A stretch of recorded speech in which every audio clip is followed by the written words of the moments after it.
color success from will come having off to of that load alone. more So than just needed. keep that in I mind will too. provide a link Totally, to a totally. video And on how before to I improve pass it your to Root performance on C, Decentraland yeah, in the just wanted to say, description. like, If like you press it's I kind on of your incredible, keyboard, like how this in will this take you to space, your backpack where you can change your like outfits.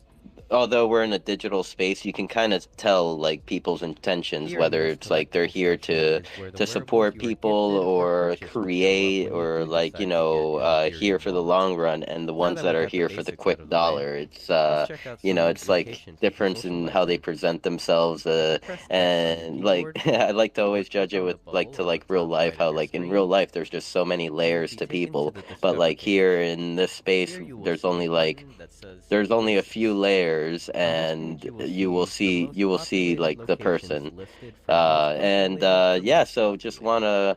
wanna welcome Root C. Let's I start out with believe it's your Wonder first time Mines. here in this space Jump in. speaking. How are you today? Wonder Mines is Welcome. a play-to-earn game Hey, in what's up, man? Thanks Decentraland for having me. where I'm you doing mine well. meteors for Yeah, this is my resources first and time here. I see my eventually boy craft a Deuce up wearable. there, I personally and like to well, I seen he was recommend in a Wonder room, so I was Mines like, you know for its what? Let me social just pop in right aspects. quick Wonder because Mines is a great place to I'm meet and already connect with been like users. running around Decentraland and A different lot of things for members like from the Decentraland I don't know, community maybe like a will year meet now. at It was like Wonder one of the first Mines spots I and make jumped into hangout when I got circles. into the metaverse and So feel everything. free to And join one of the one main whenever things I you was do trying to see one. do actually You can was also use build coordinates to jump to different like my own locations. little space so I can like If host you events press or even enter attend on your events. So that's why I keyboard to requested to pull up your speak because I general was trying chat, to see if somebody now can type send me the coordinates for that info -102, about the where you guys said the DJ was going to be having a live set because I've never attended anything like -97, that in Decentraland and I've really been hit trying to, enter. but finding the You will see information, the coordinates highlighted finding in the blue information and in the knowing where to general go chat. is kind of like the hard part. If you know what I'm Bro, Notice saying. that there are I'm no so happy spaces you're in here between. today. Just a little quick tip for Me you in case it too. doesn't work. Me too. So, Welcome to I Dollhouse, mean, most one of the more definitely, popular just venues on before, Decentraland, I'll start sending you alongside with over some True stuff Band and Room, even like Zoo links to like International, the locations. Innkeeper, I'll Buffalo start jumping Saloon, in and World many right now more. and start sending you both that stuff. Attending events in Decentraland is the Definitely best like way to here, meet and connect this with Twitter users space, and we're here creators. every Wednesday at noon Eastern. We start, and you know, If you you're find yourself Deuce at a and Root C, location you're you know always is welcome populated, but you to come in seem to here, be the only you know, person there, listen and or you pick up the might be in mic an and ask some empty questions. realm. Like we're here for that, Realms are and I'm similar to always more than happy circles. to help. Always reach out to me as well if you need help. If you press X on your keyboard, But yes, on the most top definitely we'll left, send you will you see the coordinates. word realm, Let me even followed by get the to that name of right the now. room So you're in. True Band Room, 6 p.m. Eastern Just click on the today. most populated realm, Shelly, is Dino up here? and No, everyone at neither your of them are in here. location will begin to materialize. I'll just Make sure to send say you one of hello. their links You and will send find that you everyone is very friendly kind and of always a willing to link help. to the location. And yeah, if you had any more I hope questions you find this or video kind helpful. of topics to If touch you on, have any I'll pass questions it at right back to all, you. Sorry about please cutting feel you free off. to Got reach out to excited. me on No, Instagram no, no. or You're on good, my bro. Twitter. You're good. The And other question that have I a had was simple about deep I was stay here. I kind of jumped on in when you venues. guys were kind of talking about land, This and video is that's one brought of to the you things that by I the was like really Decentraland interested DAO. in. And you know maybe purchasing some land, but if it's just too expensive, I think I heard something about people renting the land out. I kind of know how to build a little bit on top of the land, so I was like kind of wanting to build a space. You know what I'm saying? And then kind of like put it out there, like if anybody else is trying to collab on that level where they want to like build something up, I'm open to that as well. So we can like get some work going, you know what I mean, and get some things popping so we can get this thing going. Fella? Roots, that's great. I mean, great sentiment to have. We have the Community Building Decentraland Discord that also has a couple channels for, like, if you're a landowner but you don't know how to build, people can connect with you there. If you're a builder, you don't have land, people can connect with you there. There's a lot of people kind of collaborating there, and it's been amazing. I mean, just in this past week to see what we've been able to, like, oh, I'm so excited to see what we've been able to put together and build for everybody. Like, we haven't really talked a lot about the birthday party that we're having on Saturday, just a little bit, but I think then you'll kind of get to see what a community can do when they come together. So yeah, like, you'll find a lot of people who want to help you with that, like work side by side with you. And then there's a lot of people that then, like, for me, when I got stuck, you know, working in Blender, I didn't know what to do. I mean, YouTube tutorials are kind of helpful. Sometimes it's just not, you know, you just can't get around that speed bump or that wall. And then there's like some expert builders that just come in and they're like, oh, to them that's not a wall, that's a speed bump. And so yeah, definitely there are people who would love to help and connect with you on that. And yeah, yeah, please come in, and I'd love to hear more about what you've got in mind. And I love your PFP, by the way. I think Shelly has changed hers out, and I don't see Dino in here, but I think that they have what is it? I don't want to They miss. do. Crypto artist. Yeah. I'm Yeah. waiting for one with pink hair to come along, and then I'll get one. Yeah, we actually Shelly and I like I don't know if you know Data U within the Crypto Yeah, Rosses community. yeah, dude. The Data U, he performs on Decentraland. He actually performed recently at the 24-hour event that was sponsored by MTV. He and also I've had the great pleasure of meeting him through interview. Oh, go ahead. Oh yeah, no, I was gonna say, yeah, that I wanted to get to that event, you know what I mean? Because I've seen it, but I think I had something else going on, but I seen that. And that was one of the other reasons I was like, okay, so Dada Youth is he's performing in Decentraland. Decentraland is like a nice little metaverse, you know what I mean? And that's another reason is because, you know, the crypto rosters, they kind of like that community is kind of involved a little bit, you know. Yep, totally. Community is involved. We love Data U, and his performance was amazing at the festival. Hopefully there'll be like some highlight reels coming from his performance. And so I sent you DM'd you on Twitter a link to our Discord, the Community Building Decentraland Discord. And I sent you a tweet to from Mr. Swee. In there, there's the link to the events page for the event tonight, and I'll probably send you the event. Excuse me, the event link for tonight's Wag Me Wednesday event.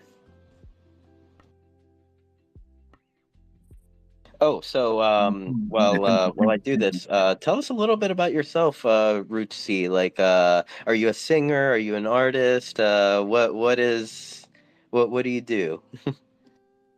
Okay, yeah, well, I'm a reggae artist and a producer from San Diego. I've been doing music my whole life. I'm a musician, a jazz pianist. I play piano. I went to school for jazz piano. I've been playing piano since I was in the 7th grade. I got my first professional gig when I was in the 10th grade. So music is what I do.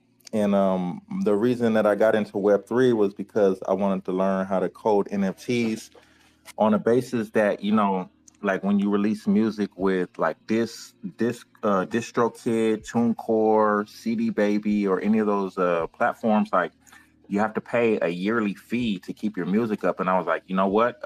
Making my music as an NFT is a way that it'll be there forever and leave a legacy.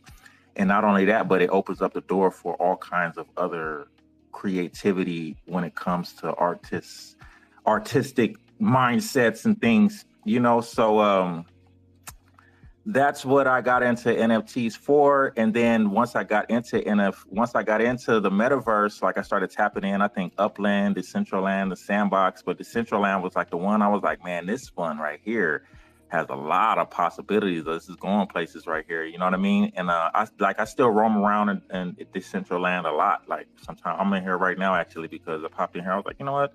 Let me just hop in here right quick. So then I started seeing a lot of possibilities as far as like virtual events and, you know, different things, and that artists can reach other fan bases and build communities. And then I saw how good it was for like connecting with like-minded individuals, and I saw all the possibilities. So I just started getting to working on learning coding and learning how to build things. And yeah, man, that's just kind of like how I started. I've got a couple of projects of my own that are music projects, but really what I'm aiming to do is to really bring in new artists into Web3 and into the metaverse and show them the possibilities of, you know, what they can do by owning their own music and, you know, offering something to their fan base and to their listeners that they can value and carry with them for the rest of their life. You know, so that's kind of like my goal is to educate and to onboard people so that, you know, we can really build up this thing with Web3, because this is the future right here.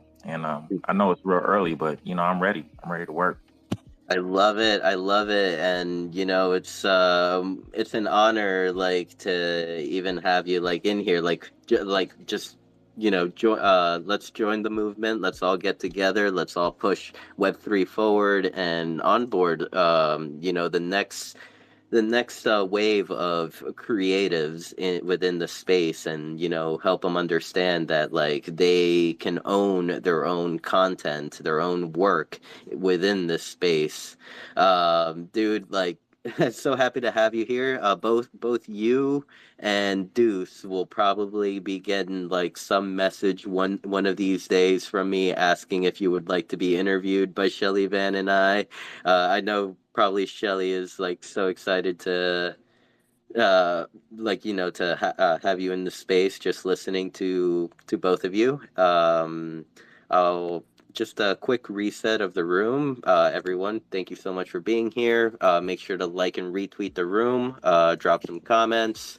And if you're new, just feel free to request to come up to speak, or if you're just chilling and would like to, add to the conversation, feel free to request.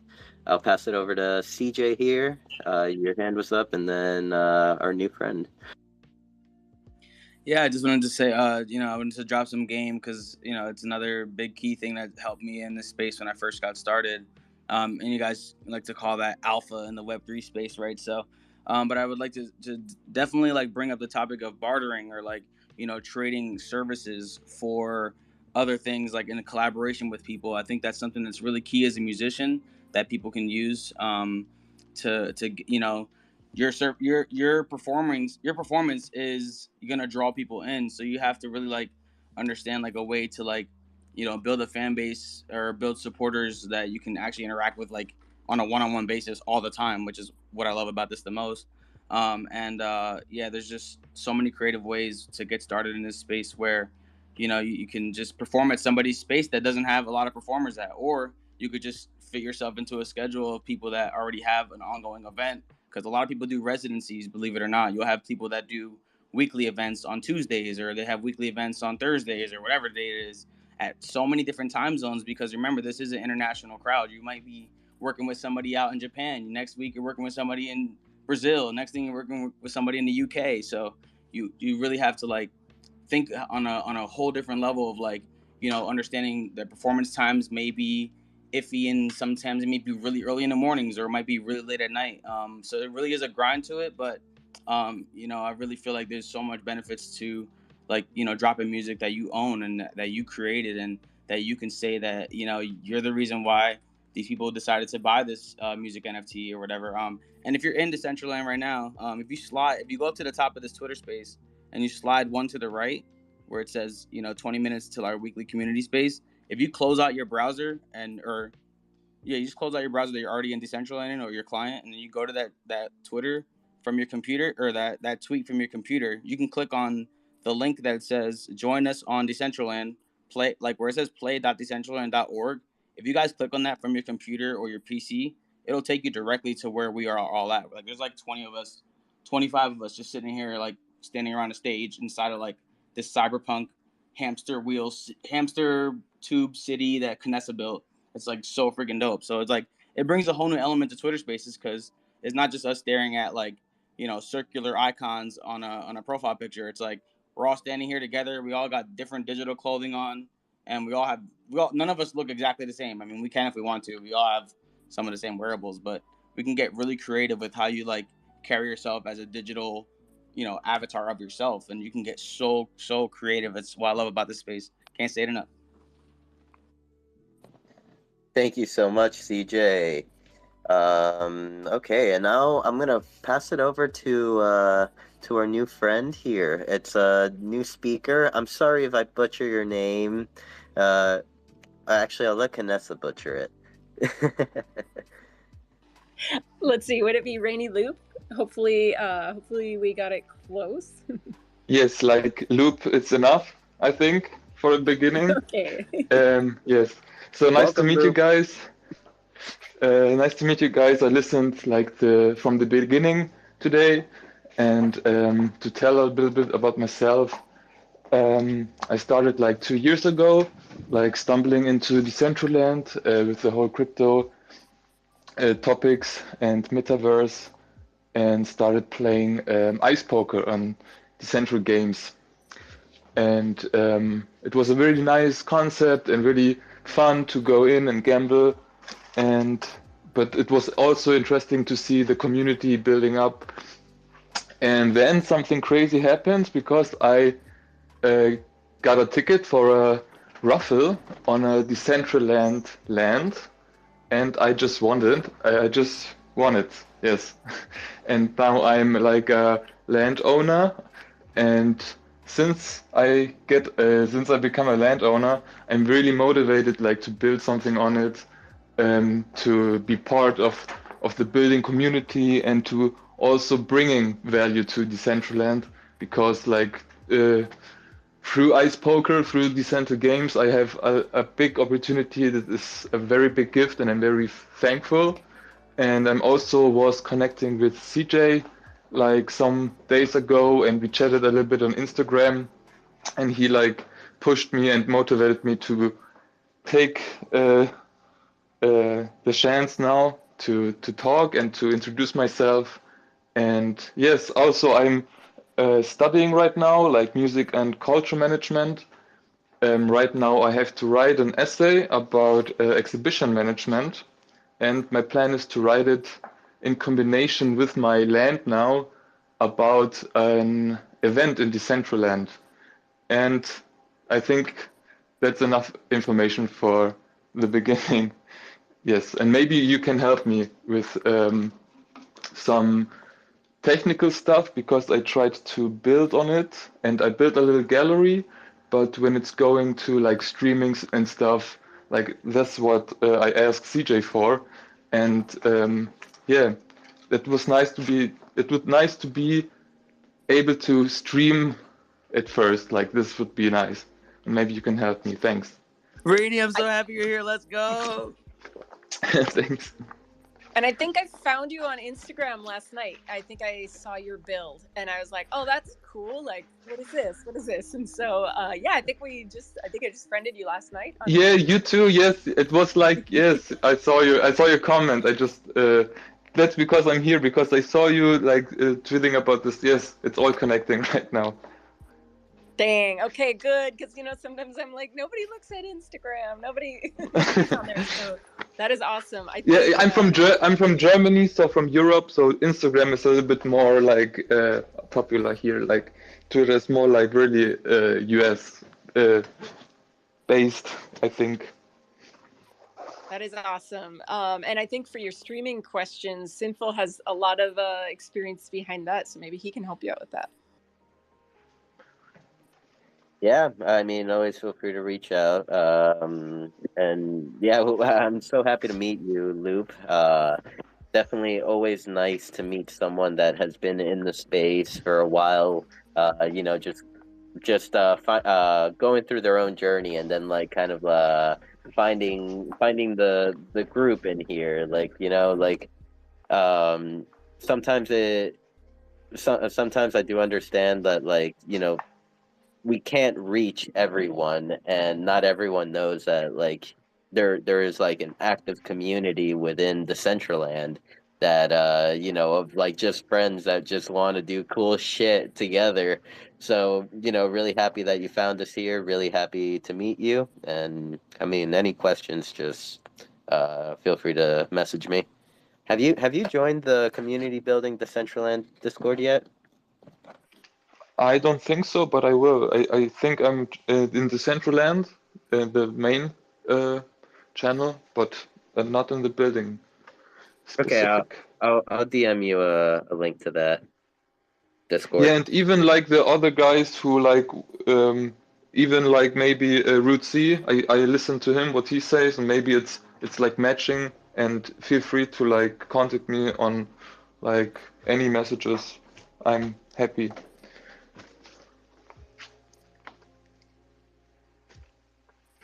That is awesome. I mean, it's so cool to hear these connections being made, and just to hear new friends come up. And I just like, for anybody that says the metaverse is dead, like I just, no, it's not. Like there are people building that we just haven't found yet. So Yes. I I feel like a bunch of evangelists. Like we're I just have like something on top, like one last thing, and I'm finished.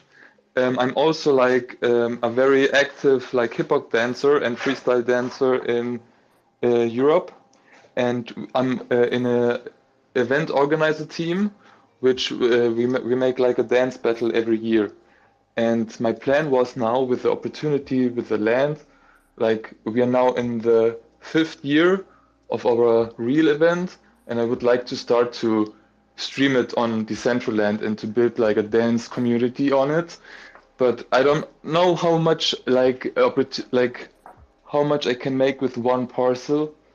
And even one parcel is cool for the beginning. I would be nice to find someone who can collaborate with me maybe or something, or talk maybe some specific stuff about in the background.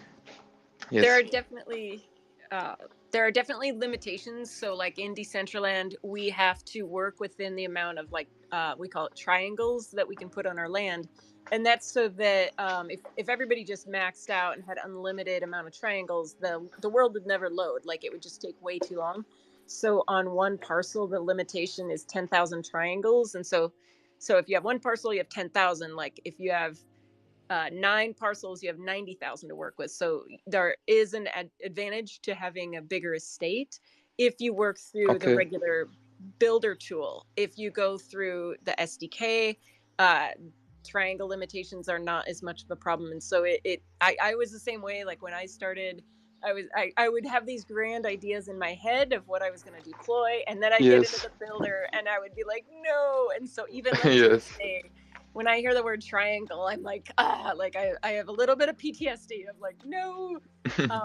So there are ways around that, and definitely ways to build in Blender and then build even like, you can do a lot. You just kind of need a few tips to get you like around the barriers.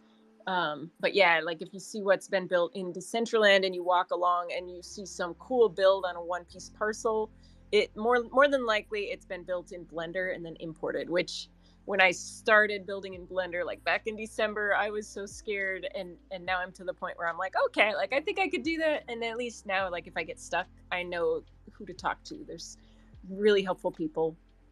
Yes, Yeah. I tried Blender, but I'm limited with my MacBook, so from the power, it's hard to work with it. So yeah. Yeah, I do not work with the MacBook, but I know there's other people in the community who do. So maybe once we connect, through the community building Decentraland Discord, we can help troubleshoot some of that. Yeah, so I just want to say like I'm finished, and I don't want to take too much time here. I want to give like others the opportunity, and I'm happy for every contact or like contact afterwards. Thank you guys. No, thank you for being here. Sorry, Canessa. No, you got it. Okay, thank you for being here. And CK, did you want to ask Loop something or add? Yeah, I just wanted to add that I love that you are in a hip hop dance group and want to bring more dance to the space, because I connected with somebody at NFT NYC who lives in New York local where I'm at, and he has been basically hounding me over the last year to figure out how he can also bring hip hop dance into the metaverse. And so hearing that you have a space and you want to bring these battles, I would love to maybe connect you two and see how you can get involved with some people on this side of the world as well, because I think it's really awesome. And as somebody who's been building on a 1x1 parcel and doing streams with our ABC tours recently, I'm happy to help connect you with any information. I also work on a Mac, so definitely reach out anytime. Thanks a lot. Thank you, CK. And what's up, One Existence? Good morning, good afternoon. Did you want to chime in to kind of help I you? want to slightly change the subject to something you guys won't talk about, and it's Okay. yourselves. If for people, I'm sure people know by now that it's the CBD's 1 year anniversary, and they have put together a big event for Saturday. So let's all give some hearts to Canessa, Sinful, Odd Job, CK for putting together this Twitter space and this Discord where you can go and learn so very much. And I've been learning a lot lately, especially with he's not. I don't know if he's in here, but SRJH and Specimen. Um, but I know they've given out the Discord to some of you musicians. Make sure you join. There's always somebody there to welcome you or point you in a direction to find the information that you need if they can't give it to you. Um,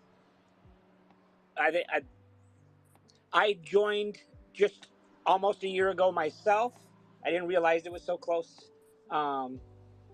with you guys as well. But your start here. But it's the first time I went in. I think it was. You never know how long this space is going to go. Could be 2 hours. Could be 3. Shoot, 4. Did you guys ever reach 5? I think we were at 6 last week or 2 weeks ago. That's amazing, because it's usually full of some very good topics, and it's a learning experience in itself. Also, I had the honor and privilege of interviewing Canessa and Sinful along with Odd Job and CK in their Discord yesterday, and I think Sinful, you recorded it on Twitch. Yes, I did. Twitch, and it's also on YouTube. Awesome, Uploaded on YouTube. So there's an opportunity to catch that if you want to learn some more about the origins a little bit and what they've been doing and what they have planned. So thank you guys. Thank you. Yeah, thank you for coming up, Existence, and also thank you for the interview. That was a really good time. Had fun, and I was very, very very happy that AJ and CK popped in and even joined us in the interview because they both CK and Oddjob have been here since the very beginning, and many others. So it's always good to kind of like Canessa and I we the way that we think about this. I'm sorry. I think this is how Canessa thinks. I'm pretty sure it is. That this is not about us. This is not about just the two of us. This is collaborative effort. This is a community effort. This space that Discord it belongs to the community. It doesn't belong to one individual or a group of individuals. So yeah, thank you, One Existence. You bet. It was an honor and a privilege, and I enjoyed it. And I am glad that Odd Job and CK did join in too. I guess I should have made it clear. I know you guys are associated with the origins, at least with the Twitter space, which led to the Discord. But it was about the CBD becoming a year old, and so I am glad that they joined in as well because they're a part as well. So thank you to all 4 of you, and thank you to the rest that may or may not be in the room, but thank you to them as well. And anyone's welcome to participate in it. So again, I encourage everyone to join if you're not already. Thank you, One Existence. And it is we never set forth with an intention to make anything more than just a Twitter space that we were fully prepared to just literally be talking to each other for an hour, or then that was it. That was the edge of our expectations. And I mean, I think when something forms from that and it spawns the DM that turns into the Discord, I think that's why sometimes I mean, it formed organically. And I think that the lines blur where people's contributions, you know, where they start, where they end. And I know that we're never going to give flowers enough to like CK and Oddjob and SRJH and Brandon Manis and Art and Specimen and Greensifer and Argent and KJ and everybody else that comes to the CBD, whether you just come into like the, you know, put something in the chat, or if you come into voice chat, or if you just come into voice chat but never chat. I mean, Gary, gosh, Gary, has he ever said a word? I think he has said one word, but his contribution is strong and deep. And so, Gary kisses. yeah, like I know that we just can't say thank you enough to everybody, but yeah, we wouldn't be anywhere without all of us. So And we're like an ant colony. Like it takes all of us to survive. and if I may, I don't know where we stand on performers, but would it be a perfect opportunity for one of these new musicians that have come in asking so many wonderful questions? They might be able to be squeezed in if they would like to donate their time for a 30-minute set or something. Because I know we were looking for volunteers to perform.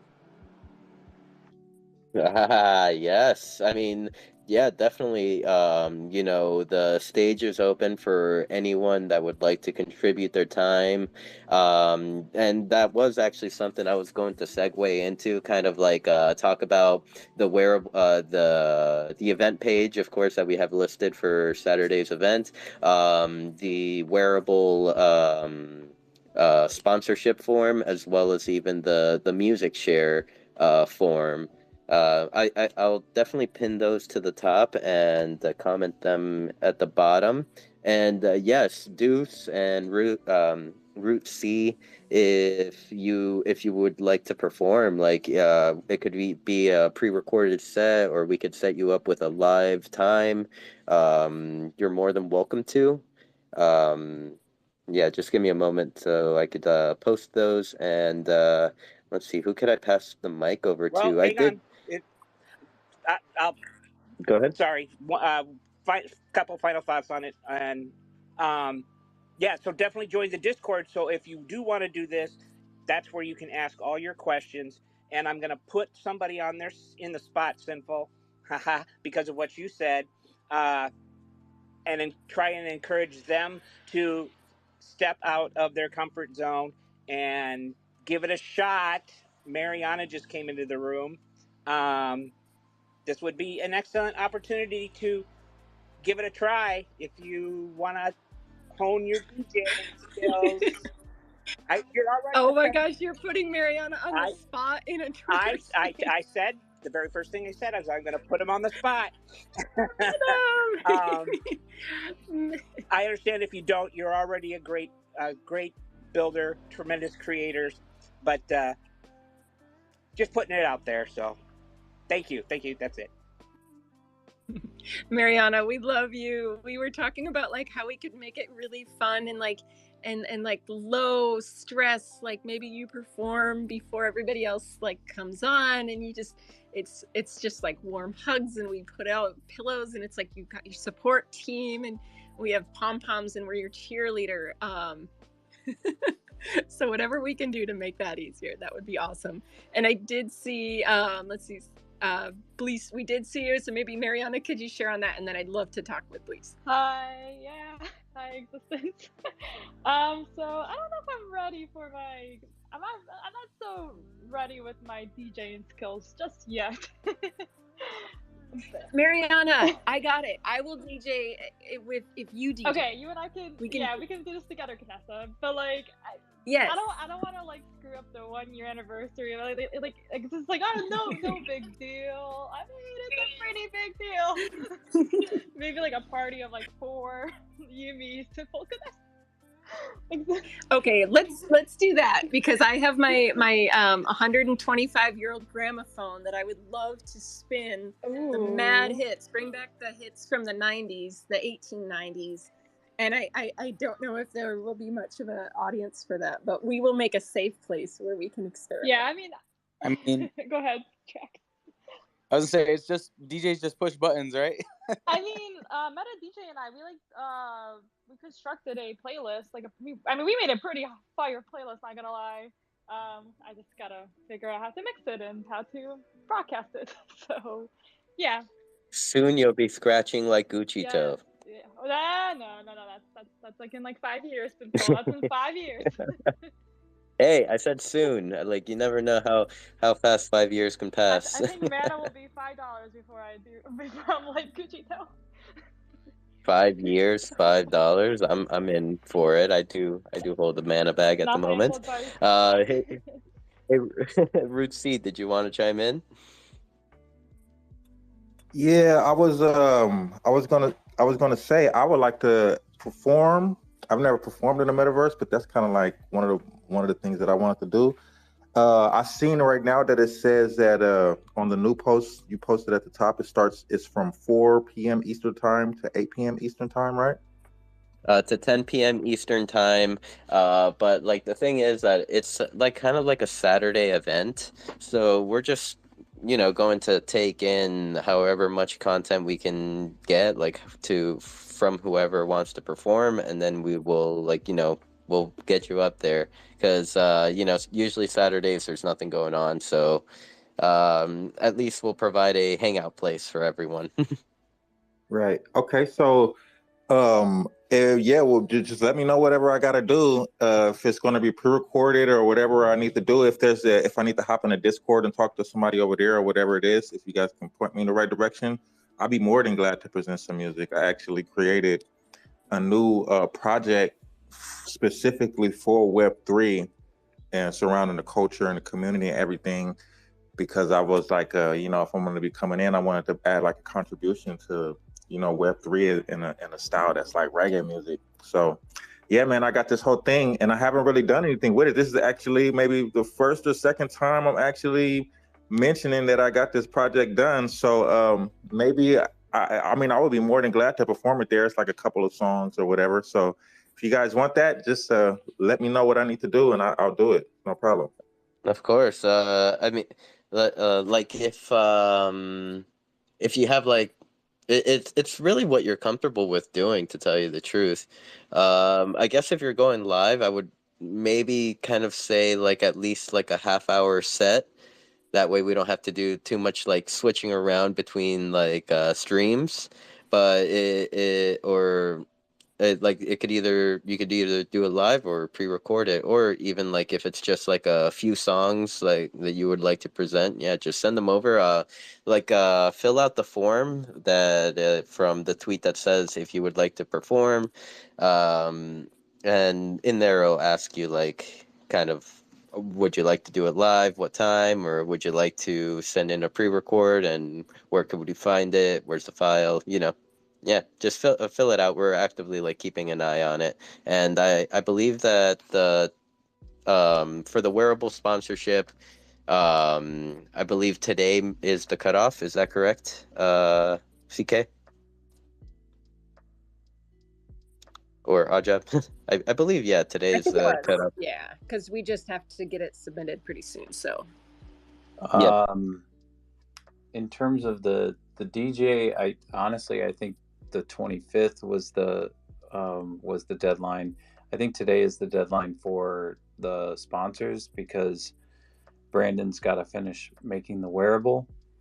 But yeah, like that's I was reading through the messages early this morning, and I'm pretty sure that's what I read. But Yep. yeah. Okay, so yeah, the 25th for DJs. So yeah, if you can get it in within time, like we'll definitely get you up there. Okay, cool. I'm gonna get on it right now and fill this thing out so I can participate. Thank you guys. I appreciate it. Much love, dude. Thank you for coming in here, and yeah, I can't wait to listen to your work. So I'm sorry. I know that Canessa wanted to pass it over to Blease, but I do see that Innova has been in here for a while now, and we haven't heard from them. We'll go over to Innova, say hello, and then we'll pass it over to Blease. Thank you, Sinful. Hello, everyone, and happy birthday to CBD. Can you guys hear me well? Loud and clear. Okay, so I wanted to take a moment and thank Canessa and Sinful for creating CBD. It's such an informative and inspirational project, you guys. Your hard work and dedication doesn't go unnoticed, and I appreciate the effort you put into each and every event. I'm running around Twitter Spaces, DCL platform, and I love it. So keep up the excellent work and continue motivating people like myself to build. And talking about building, what better space to announce to the community something me and my team have been building and working on. So I'm thrilled to announce the launch of our Decentraland official 2023 digital merchandise contest, focusing on t-shirts and wearables. So we just posted the proposal on the forum like 15, 20 minutes ago, and we need your energy and everyone's input of the community. So this is a community driven project, and we'd love for each one of you to engage, vote, and leave your thoughts and comments. So, Innova plans to conduct a 6-month global campaign featuring a digital T-shirt design contest for the DCL. So the winning design will become the official digital T-shirt distributed worldwide to community members and also turned into a limited edition DCL wearable. This campaign will not only foster community engagement, but also promote DCL's brand recognition and onboard new users. So let's celebrate the creativity and the vision of our Decentraland community. And once again, your participation will truly make a difference. So please, I'll post a link on the chat. So please find the link in the chat. And thank you again for everything you guys are doing. Happy birthday, CBD.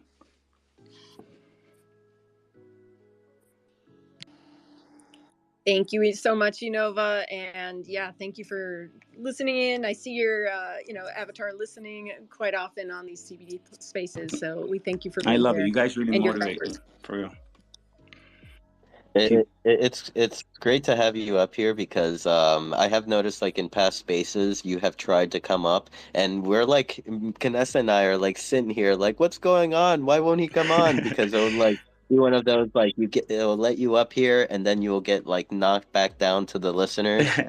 Thank you. Yeah, I've tried. Honestly, sometimes like I don't talk a lot. I get a little shy sometimes. So sometimes it's also me coming down. But I'm getting inspired by you guys, hearing you talk, seeing how you guys flow, and it's like wow, these guys make it easier than what it looks like. So when I actually speak, sometimes I just like step back.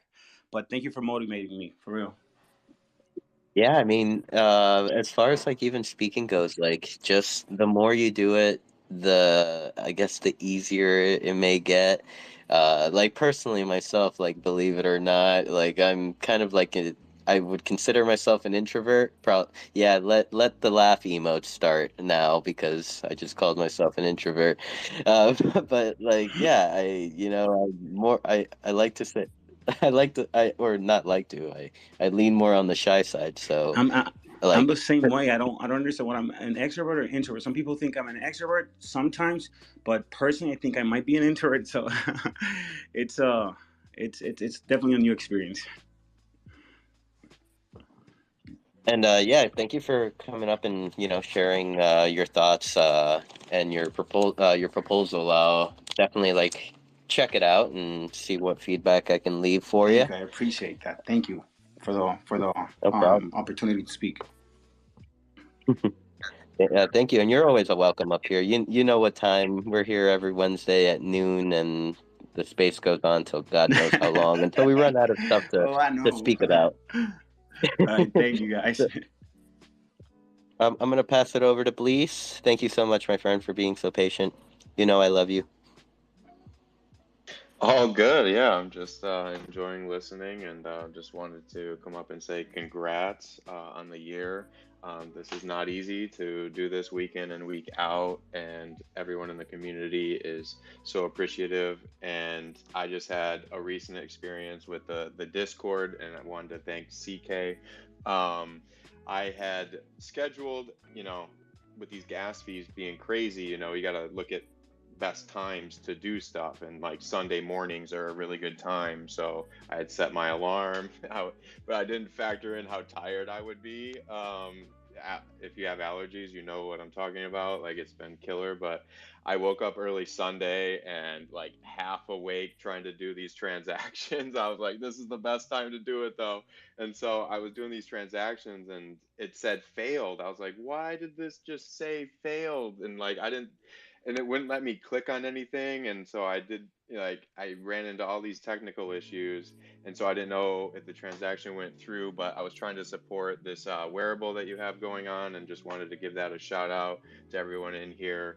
I think that's a really great thing that you're doing, and everyone in the community should support it because you have been in here, hours and hours every week, and just give kudos to that. And I saw CJ in here and Meta DJ, and last night was just really awesome. And that meta residence is just like another level. It's like another layer of the onion of Decentraland.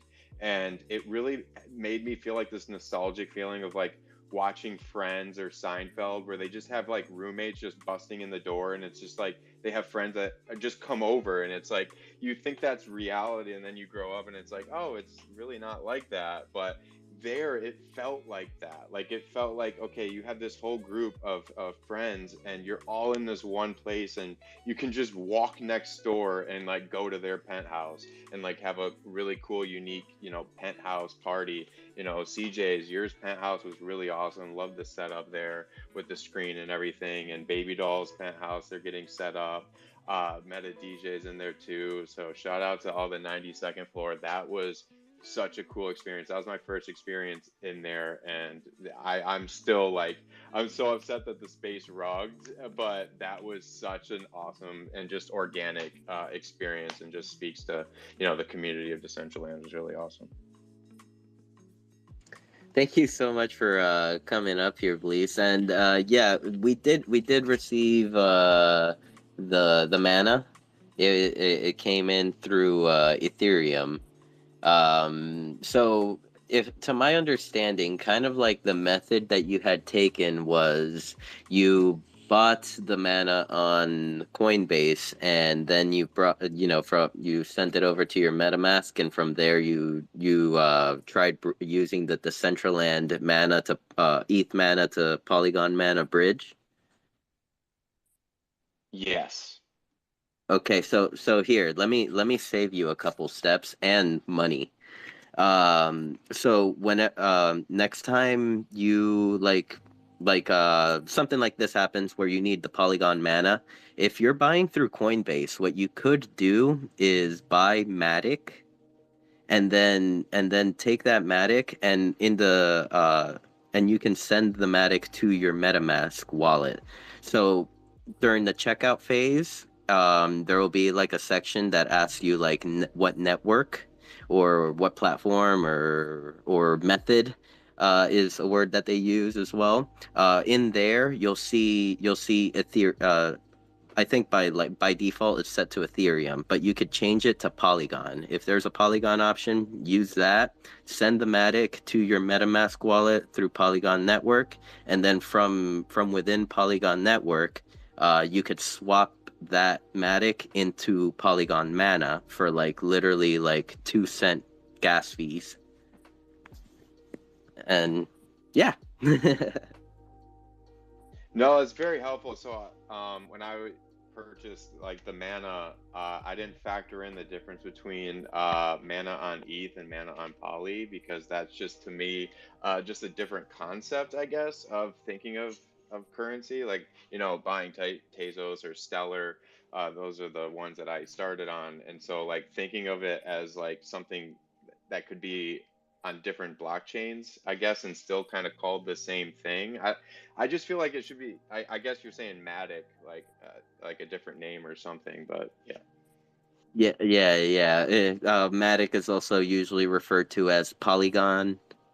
Uh, but yeah, yeah, totally. And that has even if you kind of already knew that information, I'm kind of happy I kind of like did repeat it, regurgitate it, because there could be a lot of individuals in here that kind of don't know of that method, and it could save it could save someone some gas and time, because I know that Polygon Bridge takes like 2 hours for it, like to go from like ETH to Polygon, and could be a pain in the ass. And like from me being in like from me looking back into early me in crypto, that like 1 hour wait in between like the Polygon bridge is just like oh my god, it's such a bad feeling, because you're like, did it take my money? Where's my money?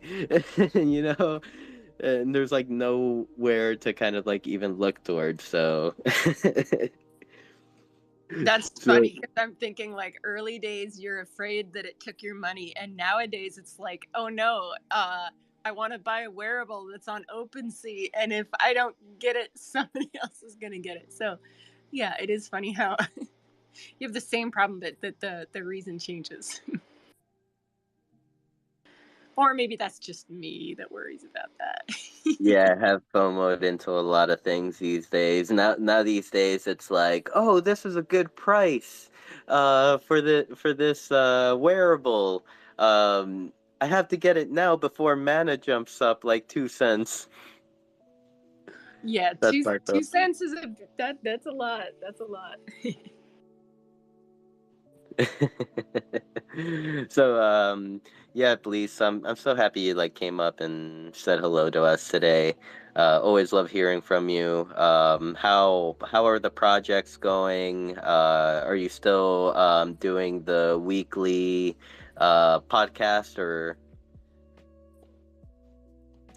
Yeah, I won't show anything. This is about you guys and what you guys are doing. So yeah, I won't share that. But yeah, still doing it every week. Yeah, working on some passion projects. Getting ready for summer 2023. Very excited for that. God, I fucking love you, dude. Well, if you won't chill it, I will. Go click on Blease's profile. He has a book. He has a lot of IRL merch that you could look through. He currently hosts a podcast on Spotify. Every week he will be he posts some stuff. I butcher the name every time, so I was hoping he would say it first, but I guess I will have to try my hand at it. Indefatigable Artist is the name of the podcast. Is this correct? That is yeah. Uh, appreciate you guys. This is awesome. DCL community 100. Yeah, dude. You know I got lots of love for you, and yeah, hope to see you on this weekend at the 1 year celebration. You know, like I feel like even like everyone in here has played their part within this community, and it's a celebration for you as well. You know.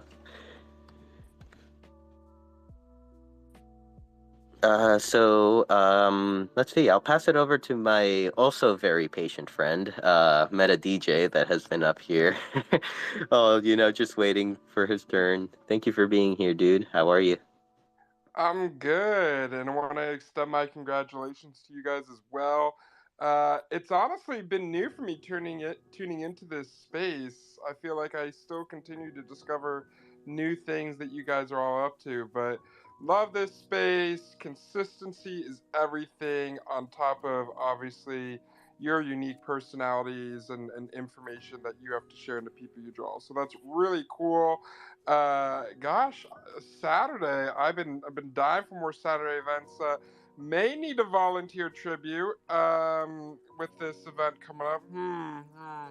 I'll check my schedule. But I'm more of a live guy over recordings. So yeah, there you go. That's awesome though. Love that event's coming up. Blease last night was dope. Um, the Twitter space with the dollhouse. I came in at the end. We rated meta residencies. We broke meta residencies. I convinced everyone that the fire alarm was pulled at meta residencies, and everyone was legit actually thinking that happened. I was like, oh my gosh, so gullible. So it was a really fun time. And for those of you that stuck around, I actually did a pop-up gig at Dollhouse last night after everything else. We were like chilling, and we were so hyped up about just like the whole night. And then we're like, now what? And I was saying to Tay Poker, I was like, do you have tunes? She's like, do you want a tune? I was like, let's go. So we threw a party and threw her VRM on. It was just really cool. Like, we had a small group. I think you were there for a little bit too, Sin. And I'm really intrigued by this VRM stuff I'm starting to see. I'm personally camera shy. Not that I don't love to have fun when I'm performing, but Mariana's like, what? No way. Yes, I am. It's just like when you're streaming, and I'm sure Trax you can relate, it is different. Like, you really have to like imagine that you have an audience in front of you, and I've gotten way better at like immersing myself in the experience, but like psychologically, but there is something to it. So sometimes you'll catch yourself off guard because you're like, wait a minute, like I'm live, camera's on. So anyway, the VRM stuff looks really cool, all about immersion. DJ Mariana will come out one day, but honestly, Mariana, let's collab again and do another playlist that I can mix. That'd be super fun. Honestly, it'd just be a fun excuse to chat with you for a few hours. So let's do it. We can Yeah, plan. I'm down. Let's do Let's it. go. I mean, So, it's almost summer European rave season, so those always have great tunes. ooh. Well, A decent year. you know that we would align on that vibe. The first time I ever engaged with Mariana and met her, we were vibing off the same interest of music, which is just fun for a sec. But fun festival, great vibes. But anyway, I don't want to hold up too long. I want to just come up and say hi, congratulate you guys, spread the word in regards to pursue spontaneity. It truly opens really fun doors, and I feel like we've been doing it, especially since the 92nd Floor Gang became a thing. We're just raiding each other's homes, we're throwing parties without planning them, and to me, that sounds like a vibe. So I'll throw it back to you guys. Excited for your event on Saturday. I'll definitely consider trying to contribute with what I can, and we'll leave it at that. I'll rest my mic. Thank you, Meta DJ, for being here. Yeah, if you can contribute, just feel free to fill out the form in the tweet by the Decentraland community building tweet that says "want to perform?" ? Gary kisses at the end. And yeah, just fill that out. It'll have the option for you to either, like, if you want to go live, like put go live and fill out what times work best for you, or like submit a pre-record, whatever it may be. Like, we want to hear it. You're more than welcome to sign up. So, Canessa, are you having trouble getting one existence up here? Because I see his request, but No, I haven't seen any requests from him. Oh, okay, then it must be like a request that's stuck for me, because I'm like approving it and stuff, but it's just not doing anything. Let me see if I can be like the overlord and like all powerful and invite him up here. I don't know. I don't think I have that much power.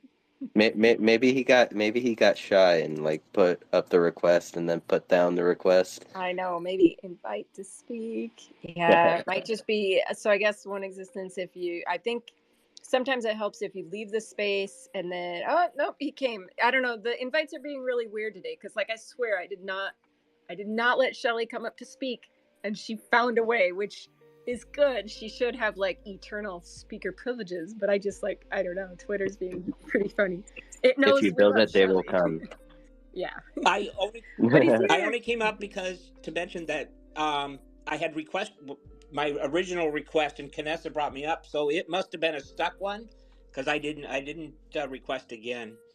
But thank you. Oh, just shifting the blame over to Elon, I see. It's whatever what do they call themselves now? The evil corporation X or something? Uh, X Corp. I know you probably didn't see it, and I hope you like got it from my voice, but I did like an X with my arms while I said it. Uh, let me pass it over to CJ. I see your hand is up. What's up, CJ? Nothing. I'm just here chilling. If you guys wanted to also see Stony Eye perform, he's at the Coliseum right now too. If you guys want to come support the ice poker scene, you don't even have to play poker to really just enjoy the music. There's like 10 or like 12 screens around this Coliseum. It's really cool setup. If you guys want to see what a DJ is like in the metaverse, I mean, for me, it was seeing someone like Gucci Tail for the first time. That was like so much inspiration. So it's something when you see it in person, it gives you a lot more perspective on like exactly what it is to perform. Even if it is during a poker tournament where people are a little bit more focused on their gameplay versus like the performance itself, which is cool because like you can, there's a different way to perform while people are playing poker versus performing at a more hype party or a place that's more like yoga themed and is like more like zenned out, or like, there's different themes everybody's built and different creative ways to perform and learn how to perform. It's just like, the physical world. I come from the mobile DJ world, so we do a lot of different types of events. It's never just like people think of DJ, think of like, Stevie Aoki throwing cakes and faces at a nightclub and just a big stage and a big EDM festival, but they don't think about the mobile DJ world where we're more like, we kind of customize events to the client that, we have upon hand. Sometimes you might be doing, a bar mitzvah. Next week you might be doing a wedding. Sometimes you'd be doing a kids party the one week, next thing you know, you're DJing at a nightclub. So there's a lot of different ways. And that's the same thing in here is like, there's so many different flavors of like, or different like age groups that people can target, I guess, within this. So just keep that in mind too when it comes to being a performer in this. There's a lot of creative ways to, either find your target audience that you really want to get into, or if you want to be a little bit more diverse. Like I'm an open format DJ, so I can like, adapt to a lot of like spaces that I work in because I've done it a lot in the physical world. So if you're good at doing something in the physical world, try to figure out how you can translate that into the metaverse, because that's something that it's not really advice you're going to find on like Google or YouTube, but like there's really a lot of ways where you can make this a full-time living. And there's also things like grants and other ways you can get things funded after becoming a solid community member. So just keep those things in mind too. Like there's a lot of opportunity for growth in this that is just unmatched. And yeah, definitely come check out Stoney. He's like one of my favorite performers. I always come support him, and he plays a lot of reggae music, and he makes his own music. He does a lot of live dubbing. He does a live remixing. Like he'll grab a guitar, start shredding. Then next thing you know, he's playing the harmonica. Next thing you know, he's got his little keyboard. He's dropping beats, like making beats live and stuff. Like it's just like there's so many ways you can do things here. So just like see it for yourself, and then once you can see it, it makes a lot more sense than just like hearing people talk about it over and over on a Twitter space over weeks and weeks. Like making that effort to dive in is really really worth it. So just wanted to put that out there. And I love the party last night. It was like random pop-up, us just hanging out in the rooms, and like I literally went to like 4 different rooms without having to leave the build last night once it all stopped glitching, because I think we all kind of like bombarded the building and glitched it all out. It was pretty funny. But these glitches do happen, and it does take a lot of patience, as a performer, to learn how to work around these glitches or work around helping others once you know how to experience the problem yourself. Because like the biggest thing I tell people, like not even just with the metaverse, but in entrepreneurship, the ones who can problem solve the best are going to be the ones who succeed the most. Let me say that again, the ones who can problem solve the best and help others, with those problems are going to be the ones who succeed the most. Chris Brown has 100+ million Instagram followers. Dropped the NFT. I think they sold like maybe 200, 250. Put that into perspective, like he didn't really like understand the NFT scene or understand the metaverse scene. And he dropped this NFT and, didn't teach his people how to actually like learn how to use, a wallet or all those things. Like you have to really, really immerse yourself in everything that starting from scratch, helping the next person. And the more we all help each other, what does Odd Job always say? Right? Share and help everyone win. And man, it's really important. No, definitely, CJ. Thank you for bringing that up. We love Stony, so yeah, anyone that wants to go check out Stony's show, head over to the Coliseum. there was a portion where you had mentioned, like, it's like, if you want to get started in this, like, yeah, there aren't, you kind of like have to put in a little extra work. There aren't really like YouTube videos on it. But the beauty of all of it is that, like, if you do put in that extra work, you can make the YouTube videos about it, and people will go to you for this knowledge. You'll gain a reputation, you know, and for kind of like knowing this knowledge. So, you know, opportunities are out there. It's just it's there for the individuals that are there to, you know, that want to push the space forward and want to take that opportunity by the balls. I'm sorry for, I didn't have to add the by the balls part, but just wanted to. So I think it was Meta DJ's hand that came up first, and then I don't know whose hand came up first between One Existence and Bio. So I'll let them fight to the death after Meta DJ. Yeah, I'll keep it quick. Yeah, I saw the other hands come up. They almost did come up at the same time for me, so we may need them to rock paper scissors. That being said, love Stony Eye's voice.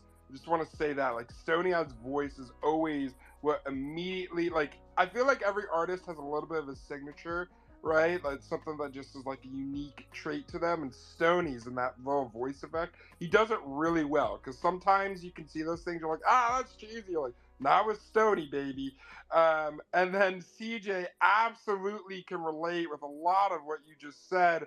As you know, we've got to know each other. We have similar backgrounds, which is cool, both from PA, Philly area, let's go, and mobile DJs, right? So I know what you mean when it comes to, honestly, I feel like mobile DJs have a little bit of an advantage in the metaverse because we do have a lot more responsibility with event coordination and emceeing and hosting. At least it feels that way. Granted, I'm not as much of a club DJ, but although I DJ more like a club DJ in the metaverse, who the heck knows? Anyway, so I just wanted to chime in on that.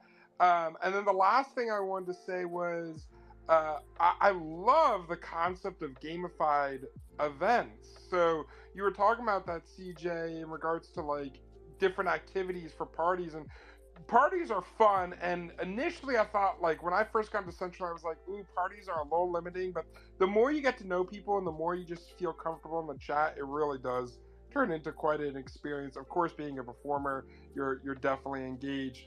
But gamified experiences, like having games, jumping puzzles, and that being the focal point of the event, with an artist performing to enhance and host that, bullish. We've been talking about this game called Mana Hunt, which would be like manhunt or hide and seek.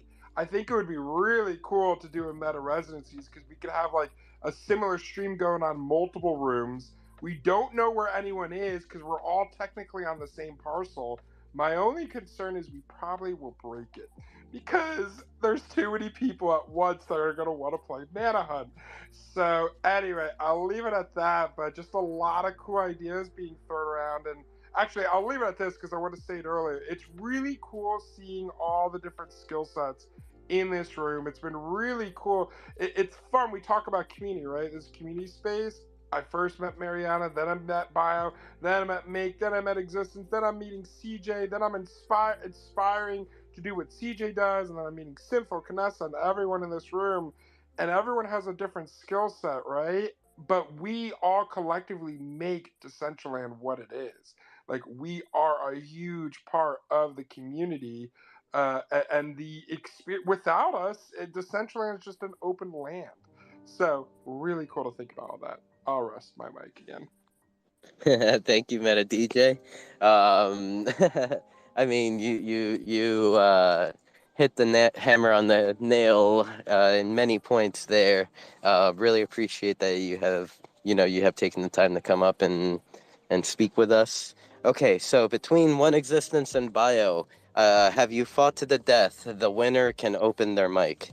I'm going to say the biggest Damn. fight you're going to get between Bio and I, because we love each other so much, is you're going to get a nonstop you go. No, you go.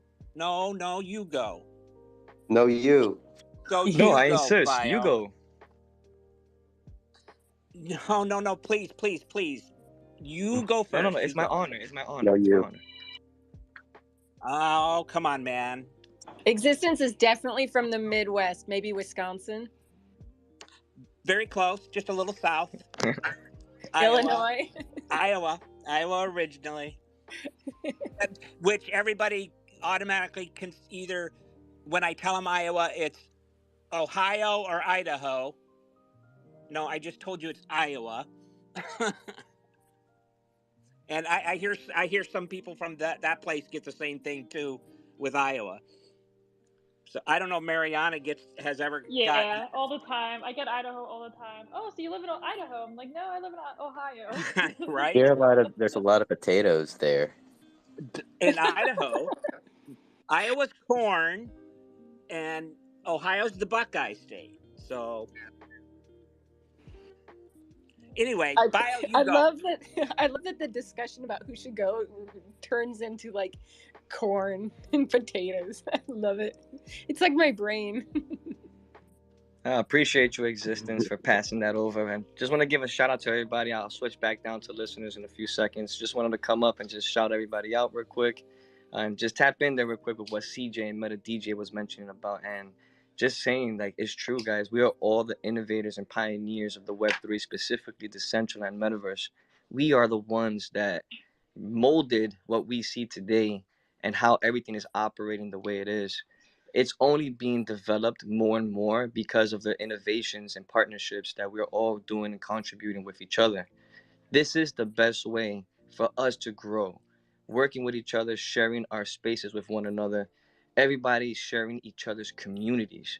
When people share our communities, we also create a power line of strength, like a very big margin of contributors that can contribute to anything that's needed.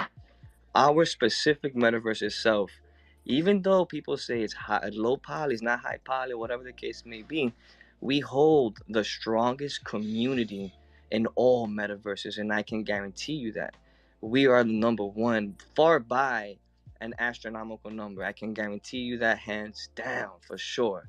And if we continue to keep going the way we're going, the future is very near. We're talking about the end of 2023. We're looking to be one of the most top recognized metaverses across the board. And let's keep going. Let's keep building. Let's keep innovating, guys. Let's keep doing what we're doing. Honestly, if we keep doing this, guys, we're going to influence the world to come in and use this technology that we call our home. That being said, I just want to say again, my name is Chris Gonzalez. For those that don't know me, I'm from New York City, 212, representing Manhattan, Washington Heights, Spanish community, aka Little Dominican Republic, also known as Biometa and Decentraland, and just spreading that love and that positivity to all of you guys. Let's be great. Let's be us. Let's be Decentraland. With that being said, shout out to Sinful. Love you, my guy. Mariana, you know what it is, sis. Odd Jobs and everybody in the room. I won't go down the line because there's too many goats in here. But love you guys, and I'll see you in DCL. Hit me up if you need any streaming help or whatever the case may be. You know, Vita TV is the streaming network for Decentraland. If you all are interested, it's always going to be there. Love you again, and I'll be switching down listeners. Thank you again. Shout out to Canessa and Sinful. I see you, Trax. And someone here earlier said they were from New York too. So I think it might have been Root that said that. I'm not sure if it was Root or Deuce, but someone earlier said they're in New York City. So, connect with Bio. He already has been streaming for I could say probably 1,000+ hours of Decentraland streaming. So I've done maybe 1,000 hours. I know a lot of other people that have done, hundreds and hundreds of hours of streaming. So, there's a lot of things that we've already experienced that, we can help you so you don't have to deal with the same thing when it comes to streaming. I know it's a little complicated to get started. I had a meeting with Decentraland recently when I told them hey, I would hope that we can make streaming a little bit more seamless and make it a little bit less friction of learning how to do it, or it shouldn't be a science project to learn how to stream something. But people, another thing that I think Meta DJ said that was great is mobile DJs do have an advantage, but I think another type of group that has an advantage are people that already stream to Twitch or already stream to YouTube or TikTok, that already have knowledge of how to interact with a chat box or how to build a community off of being live. It's really, really key. So definitely keep those things in mind when it comes to streaming. There's a lot of ways to get around it, especially if you link with somebody that already has done it and already knows what they're doing. He even has a physical space in New York City that he's starting to throw more Web3 style events at. You know, he's trying to help the youth out this summer, trying to keep them off the streets. You know, so definitely link up with OSB in New York. He's got a lot of stuff going. He's a super intelligent guy, and he's really like grown so much over the time that I've known him. You know, we kind of met at the beginning of this journey together, like starting off like just two dudes like from the tri-state area that just had no idea what the hell we were getting ourselves into, and we started collabing more and more and more. And you know, we've done a lot of paid work together. We've done a lot of a lot of collaborations.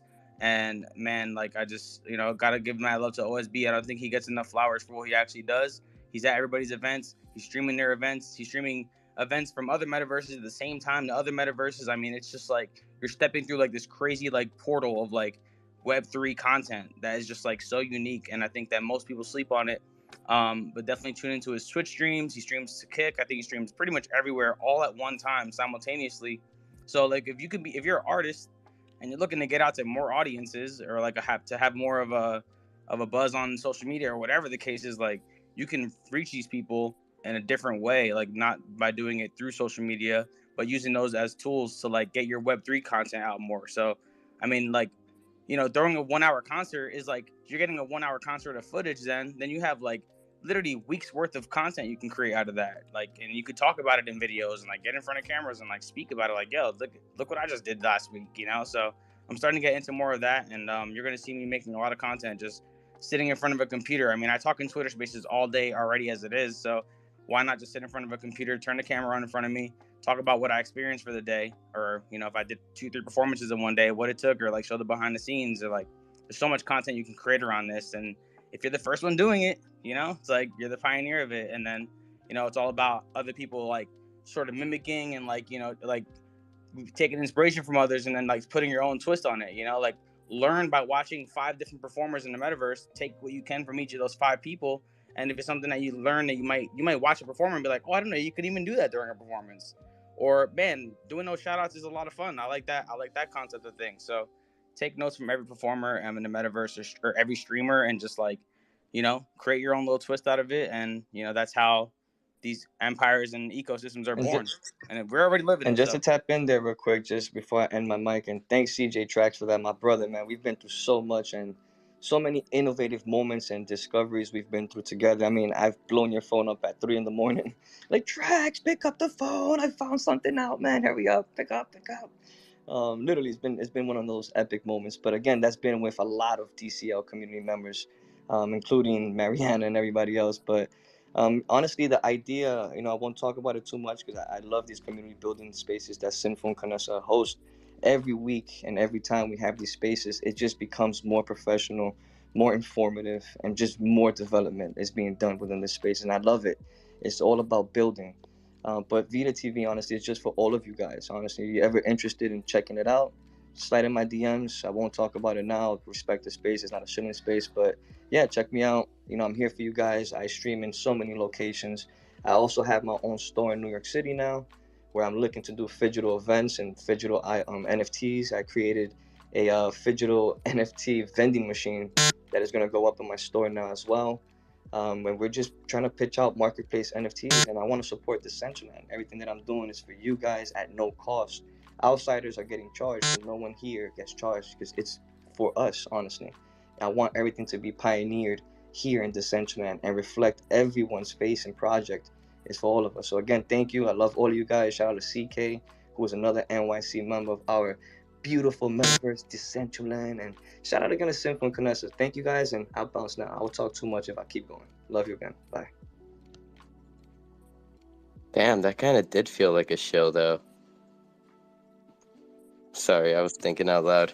Thank you, Bio. Really appreciate you coming up. Thank you. So yeah, this awkward silence was brought to you by Dr. Drip. I will show Dr. Drip. Thank you very much, Dr. Drip, for everything you do. I love you. I'll take over then. Go ahead. And you goat, Bio. You goat. Anyway, I remembered something I had wanted to mention earlier too when I was up. So there's something out there familiar to some people that goes by Apocalypse. I was contacted recently about an in-game mod, becoming an in-game mod. I noticed several Decentraland folks were following this person, and I messaged them to let them know. Patradamus, I believe, is one of them, and I think Deadhead said they were contacted by these people too. Please be aware of them. They have gotten some of our community before. The person who contacted me goes by LaShawn. The funny thing is, they sent me a Twitter to check them out, which I clicked on, and it was a closed account. And they proceeded to send, which I mentioned, they proceeded to send me a different one. So really, really be careful out there. Hit people before, and they're still going, unfortunately. So I wanted to make people aware of that. Thank you. They got me before. Be careful. They will Yep. social.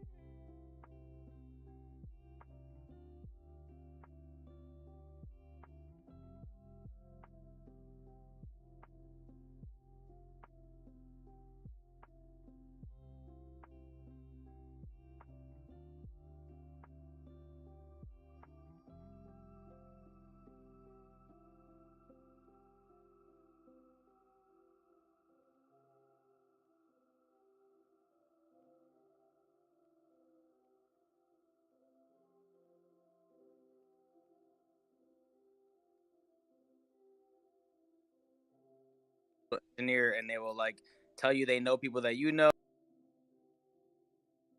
Time I actually bought a wearable on a wearable NFT on OpenSea, thinking it was an actual wearable for Dolce and Gabbana.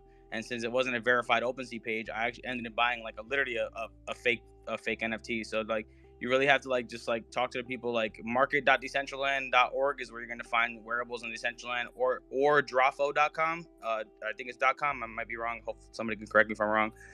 Those are the two places you can get Decentraland wearables. You can get them on OpenSea too, but you have to be careful because people can create like mimic videos and pictures that look like wearables, and you'll buy them and they're actually not anything. So just be careful with that. And yeah, another place to get land in the Decentraland is only really get it from the marketplace and on the land tab. Like that's the only place you really should buy land from. Don't buy it from like third-party websites or like places that say their land in the Decentraland. Like only buy it directly from in Decentraland. And also if you buy land on OpenSea, there's also some that are flagged. So like you'll find some that people have stolen from other people and that may be flagged, and then they're trying to sell it to somebody else somehow. I think that's another issue that sometimes happens. So these are just like I said, I had to put the red flags out there because I was a victim of it, and I've always been open about it. I've never been one to like shy away from like admitting my a mistake that I made that was a lesson. And I really hope nobody has to learn that lesson, because like nobody wants to lose money they earn. Like that was money that I earned from selling my NFTs and music. Like I literally racked it up for a year. I was planning on putting that away for my son for literally whatever he wants to do with it when he turns 18. So I had to now start over from scratch back in December. It wasn't all my money, but it was a big portion of money that I had saved up, because I was taking some out little by little just in case something like that would happen. And I was getting even educated on that alone, because accepting crypto payments is another lesson alone, which I'm not going to get into because that anybody can ask me about that via DMs. You have taxes, you have other things that you have to deal with as a business person. Like you have to really keep those things in mind. Like if you don't know how to operate a business in the physical world, it's going to be a little bit more difficult for you to learn how to make a living in this. But having that knowledge as a business owner is going to definitely give you an advantage. But you still have to be careful of like what you're going to click on or what you're going to who you're going to collab with, who you're going to be a part of, because people are out there scamming, and I really don't want nobody else to have to deal with that. Like losing money is never fun. It literally put me in a really depressive state. Like I had no idea what to do. I felt like I was numb for like a week straight. Like I had no idea what to do with myself. I'm like, wow, I put in so much work. I was, people frowned upon shilling a lot, but like, man, I was in Twitter spaces shilling all the time. I was in Skirpy spaces. I was in whatever Twitter spaces I could find to like, let people know about my music, because I was new to the scene. And it was a lot of time that I put into that. And You know, I really don't want everybody else to have to feel that way, because I mean, you can get scammed anywhere. It's not just in crypto. You can get scammed from your bank account. You can get scammed from anywhere. Like you can get scammed from credit cards, IRS, you know, taxes, all that. I've seen it all. So just be careful out there, guys. Yeah, most definitely. Go ahead, Vanessa. I was just gonna say, like, you know, another scary part is like finding those scammers in world, because I think it was back during the Metaverse Music Festival. There was somebody in world we were talking to, and you know, we were kind of set out with like the idea that hey, we're going to help new users onboard them, and so you know, right there, I feel like, you know, a little bit of your boundary and your guard is down. And this is a person who was really excited, and he was building his own game, and he wanted to know if we would take a look at it. And you know, right there, like he turned out to be a scammer. Eventually, I think that might have been the same one that you had, CJ. I think it was a little bit earlier in the year, so that was probably, you know, somehow affiliated with that one going around. But just to know that they're like, it's almost like meeting them in like personal, like in person, like seeing them in world. I just feel like you, like maybe I'm just saying me, but like you drop a little bit of that hesitancy. Like my Twitters, I ghost everybody. I ghosted CNN. Like I just ghost everybody. So it kind of was like a protective measure that I just like, yeah, this is probably not real. So I need to work on that. But yeah, so just be careful in world, because I think that like my boundary was a little bit lower, like thinking, okay, well, this person's avatar in Decentraland, like I do want to help them. I want to learn about their project. But, you know, once it comes down to clicking a link, then, you know, nope, not going to happen. So just don't click those links. That's exactly what happened. They came to my land. I was sitting on my land, showing, like, inviting people from Twitter, like, hey, come check out my parcel. I just got, you know, I learned how to do pre-recorded sets. I'm like, hey, come check out my parcel. They came on land. You know, I just had joined Lighthouse at the time, and I literally was just getting to know this company. But they used that as a way to, like, be like, hey, I know you from Lighthouse. Can I DM you? I want to build my own land and build my own experience based off my metaverse world. And that's when I was just like, hell yeah, I got you. Let me show you around, you know, like, let me show you around town. I'm like, this is a new person. I'm trying to help them out, you know, like I was so excited to help these people and make them a build. You know, they were offering me a offer I couldn't refuse, you know, like it was, they were offering me money to build them this thing and actually buy them land and stuff like that. So it was just like, I immediately was just like, oh my God, this is my first big opportunity. You know, I can make, you know, I think the offer, and it was crazy. I'm gonna tell you guys, because it was a mistake I made. They offered me 10 ETH to buy them land and to make them a build based off of their own world. And I was gonna literally like learn the shit off YouTube as I'm learning it and do it for them. Like that was like, that's that. I'm a figure it out type of person. I'm gonna figure that shit out. You know, I'm gonna fuck around and find out, right? Like Oddjob says, I'm gonna figure some shit out, even if I gotta hire somebody, you know, to help me with the project or whatever.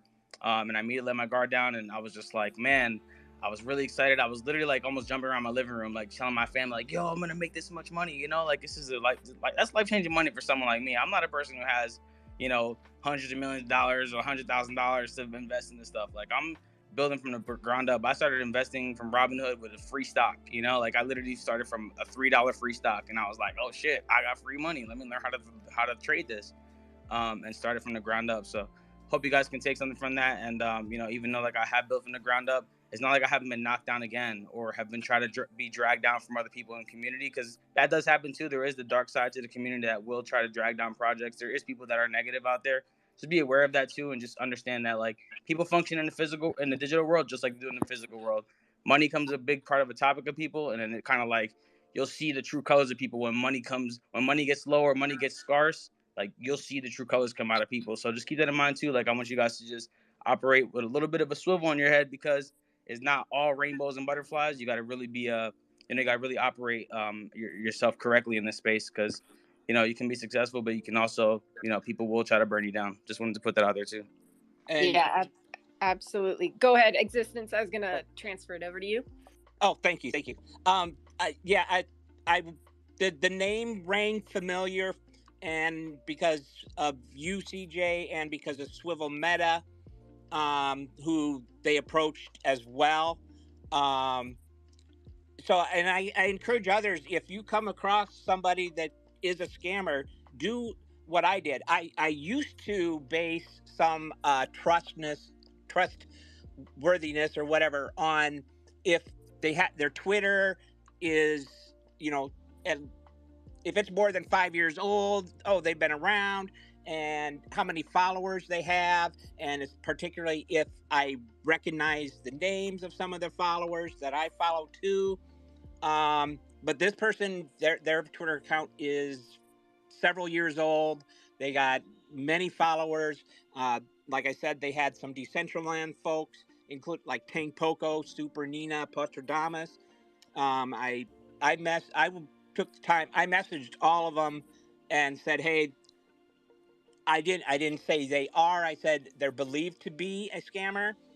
You may want to take a look." And all of them, I believe, stopped following them. But word of mouth is helpful.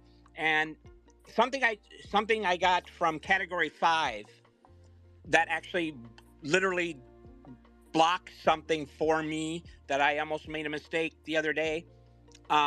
It's called Wallet Guard, and I want to say somebody in Decentraland is also associated with this, but it's a extension, and it works with MetaMask, and it will block stuff like that from happening, and it did it for me.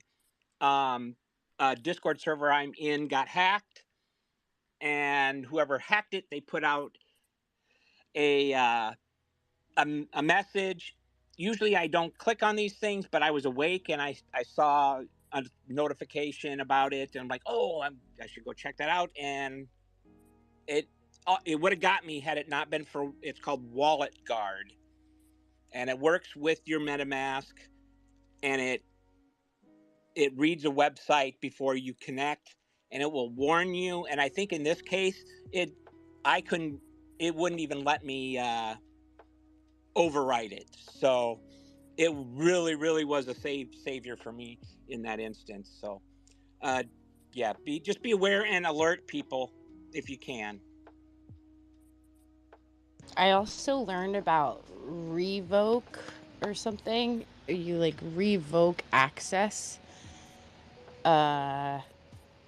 Don't exactly remember how to explain how it works, but Revo.cash. yeah, something like that. Yeah, that's the one. But I missed just like that one part where you mentioned the person's name, the scammer. So I had to come up because I was like, wait, I just missed that one part. Kind of need to know. I put a tweet in the chat box, if you look, with a link to the specific person's Twitter account by LaShawn, but the company it's Apocalypse, and it's supposedly a new metaverse that's being built. That's strange. I got a message from, or someone posted a comment under something that I was like promoting something about Decentraland, and they posted something about a different metaverse.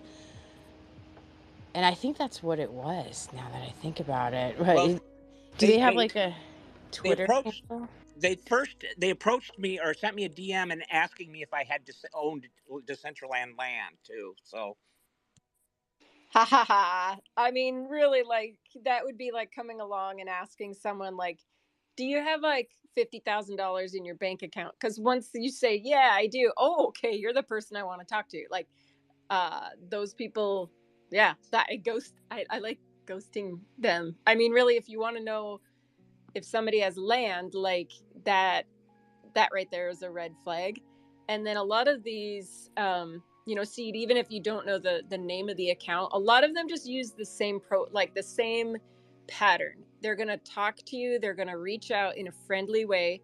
A lot of them, either on Twitter or Instagram, will make themselves look like one of the founders, like Esteban. I know, I mean, I think Sinful and I both were like so excited, like, Esteban, he followed me. Oh my gosh, he sent me a DM. He wants to know how I feel about the project.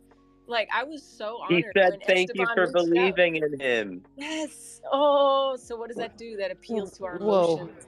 It drops our guard because, of course, we know the real Esteban. Like, he's freaking busy working, and sometimes he'll we love you, Esteban, but like sometimes he'll respond if you reach out and you're like, come to my party. But that's social engineering. They want to, as soon as they appeal to your emotions, you have your guard down. And then another thing they'll ask you, so they'll ask you about Decentraland, and then that one wanted to know if I knew about Decentraland Alpha.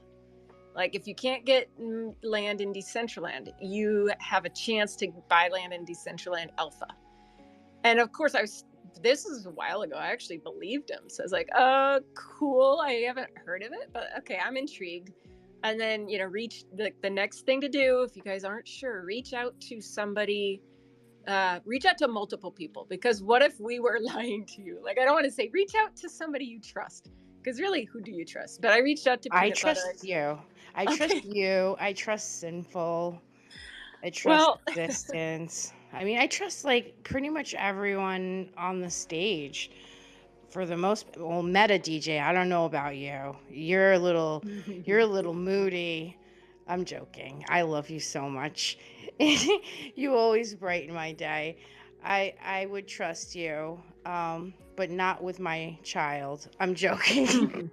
I would say the most dangerous, the dangerous part about this is that the most, I would say it's probably somebody in this room, like not this particular, but like the person who would have the most likely chance of hacking and violating and gaining your trust is somebody within our community that has groomed us to break down those barriers. I mean, I can take any of your ETH addresses, put it into Polygon scan. I can look and see exactly how much money you have in your account. I can look at what accounts you're sending your wearables to find your alt accounts. And then I can look at how much money you have in there. Like, that's all that they have to do, is just keep looking and looking and looking and find the people who have the assets that they want, and then start grooming. I mean, that's why, like, there was this really sus guy named Rustan once who wanted to send me a file. I was like, I don't trust you. And then there was this really sus person named Fermion who wanted my Twitter address, and I'm like, I don't trust Fermion. Like, well, this is why I ask those of you that like to give stuff away. I myself do too. I would love it if you would start doing it without asking for people to include their ETH address, but tell them you will contact them in a Twitter, and that asking them to DM you your wallet instead of putting it out there for everyone to see. That's how you get a lot of these junky, crappy NFTs in your wallet that you don't want and are potentially harmful. Yes, and that's another, I guess since we're on safety, like, hopefully everybody knows by now, you don't click on those, you don't click on links, or you don't click on NFTs. And if you find an NFT in your OpenSea and somebody put a bid on it, they want to pay you an ETH for an NFT that you don't know how it got there, don't click it. Yeah, somehow they're the ones that minted it over to you, and then I don't know, they're offering you monies. I recently got a 0.3 ETH offer or WETH offer for an NFT I didn't know I held. Wow, I've it's just your been lucky day. ignoring like the WETH offers. I thought they were all scams, but I guess maybe not. I'm clearly need to brush up on my. I agree, Seed. I think everything's a scam, but I don't know, because I've missed out on opportunities because I'm like, nope, that's not real. And then somebody's like, yeah, that whole thing was real, and so shit. Yeah, that's definitely happened to me. I don't know, but I still don't know actually. I have this like weird thing that's in my wallet. I don't know what it is. It's like Arbitrum or something. It's a coin, I think. I'm not sure exactly what it is, but Maddie was like, no. I was like, come on, it's like anything you don't know where it came from, just no, just big no. Until you like get a confirmation from a friend or something. They're like, hey, I sent you this. Just don't touch. Like, that's like my philosophy. I desperately wanted it to be real because I was like, oh my God, this is like 100,000 arbitrum or whatever. And he was like, no, it's not. But you know, you can never be too safe. I can't wait till we get to the point where security is like butter and we don't have to like worry, and I'm not like a paranoid crazy person every time. Like my poor Matt, my husband, I'm always, like every 5 seconds I'm like, wait, should I not touch this? Am I doing this okay? So I'm lucky in that way. So but at the same time sometimes he's not too sure, so then we just like refer back to the entire community. I feel like the more people you ask questions, the better. That way you can kind of get like a full spectrum of like everyone's opinion, or at least just like bring awareness to it. I've learned to not be embarrassed. And that's why I Yeah. say don't trust, like, I mean, you could, yeah, just don't trust me. Don't trust, like, you could ask my opinion, but then go ask somebody else's and go ask like a couple people, because it's going to safeguard you. Because, like, I mean, my account could get hacked. I don't know. Like, if you ever get some crazy, like, message from me, hey, I need help, click on this link, I'm going to start a project. Like, I mean, my account could have been compromised. So I think, unless it's like, hey, I got donuts, who's gonna help me get donuts? But otherwise, like, I mean, yeah, I don't know. Or come to the CBD where you can ask it in a group chat and then you get the group consensus, where then people, I mean, these scams are going to get as elaborate as the technology grows. So hopefully we can all stay one step ahead of it. I love what you said about ask others. I put a tweet out recently about persuasion versus manipulation, and along that lines too, it's basically, get other perspectives, ask others their take on something, do your own research, trust your gut. Yeah, that kind of stuff. So I guess maybe I'm suspicious because my background is in changing human behavior, like without telling somebody. Like I had to take an oath in my college class that I would not use those tools for like bad, literally. Like you can change a person's behavior very easily if you understand, nonverbal communication. So that's where I'm just like, okay, they're grooming, they're conditioning, this is the antecedent. So I don't know. I just like, it's interesting to see how it plays out, but hopefully everybody protects themselves. Yeah, Yep. I hope we could like turn those people into just like active members of the community and just transform them and make them not want to scam, and like maybe start an art project or something. I don't know. I don't know. I mean, for kind of like believing that they could take a dramatic life change like that, you are a better person than I am, I have to say. I don't know. It takes a certain kind of bad person to like just do this. I see that CK's hand has been up for a while, and they have been very, very patient. I'm sorry, Sorry, CK. No worries. I just, don't want to be the person that just jumps into a conversation and takes over because, I can talk. But I just wanted to touch on some of the security conversations. Wallet Guard, I'm really thankful that it helped you exist into that scenario, but I've also been in a real life situation where somebody clicked a link on Twitter and they had Wallet Guard on their phone and it didn't work. They still like denied the transaction because Wallet Guard brought up the pop-up, but they still got drained. So it's like Knessa's saying, like, kind of don't trust anything. It's made me like really paranoid in my like just day job. Like I'll get emails from clients inviting me to Google spreadsheets, and I'll be like, I wasn't aware I was getting invited on this Google spreadsheet. I'm not going to click it. And I like message my whole office and I'm like, is this legit? Is this a real person that I trust? And it's just like, unfortunate of this like nascent days of this technology, and the fact that the sort of centralization that existed before in financials is now decentralized. And so that security then falls on us to be the ones to make sure that we're safe.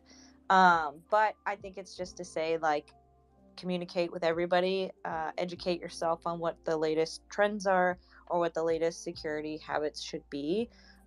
Definitely, I don't know if I necessarily want to suggest Ledger anymore, but a wallet like a Ledger that isn't connected to the internet is always smart to have. Your seed phrases stored in safe places, not on the internet. But yeah, I mean, just be smart. We also have a scam alert channel in the community building Decentraland Discord where we try to share our experiences, whether we've been scammed or seen things. So that's always a good resource to look at for kind of regularly updated trends of people doing bad things. Yeah, just continuing the conversation about that. It's there's it doesn't happen to just big accounts or major celebrities. It can happen to smaller accounts. It actually is what made me subscribe to Twitter Blue, because there's been so many accounts. I've had probably 15 or 20 DMs from the community saying like, hey, there's accounts impersonating you. And I only have one Twitter account. So for those out there, like, just so you know, like, this is the only Twitter account I have. I've never created a new Twitter account. And just keep that in mind. For just there's a reason why, and also another reason why I like Twitter Blue is because I get to undo my tweets if I'm like, I see a mistake. Because sometimes you go to tweet something and you like, shit, I forgot to autocorrect that, or like fix that mistake. So that is really key. And I had another thing that I wanted to say, but I am drawing a blank, so I would literally like just pass it off, and if I remember, I will raise my hand again, but I forgot. I remember. I just remember real quick. This is advice that not many people give. If you're earning crypto, or you're earning money through crypto, or payments, a lot of people, like, people's bills got to get paid at the end of the day. So like, most people don't tell you this, but like, it's okay to take your crypto out and put it into your bank account. I may be the first person to say this in this space, I don't know, but it's okay to take your money and to put it a place where you feel like it may be more safe. Because at the end of the day, crypto isn't a place where you're going to be, taken care of if your money does get taken from. Like, I wrote to the FBI and all. I've had Houston police looking into it, and a bunch of different things happening to try to figure out if they could track down this person. That, for mine, it was called Reptile World, but obviously you see they can be Apocalypse World. They could be whatever world they want to be. They could be Kirby World. They could be Super Mario World. It could be anything they could think of.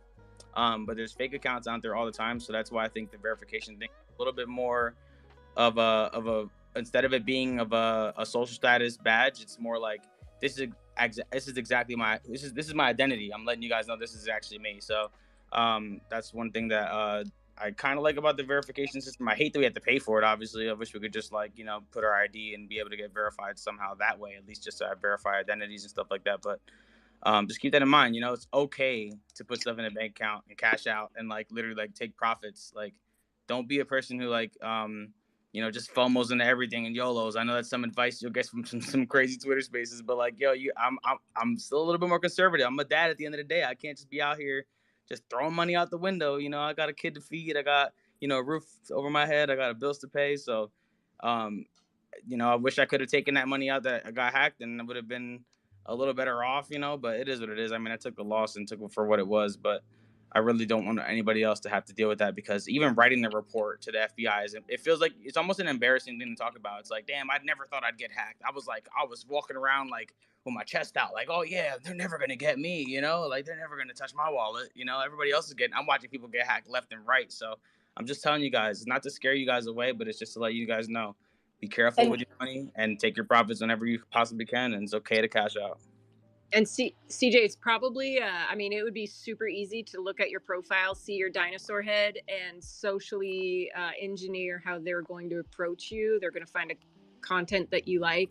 They're going to, the reptile, similar to dinosaurs. And then they could take that account, just change a couple things and bring it over to me and be like, hey, we're with Dunkin' Donuts. We'd like to sponsor you to give away free donuts IRL. And, then they'd have my weakness. But they just look at us, you just scroll through, find out what are you interested in, and it just it's probably something that they do. They just target.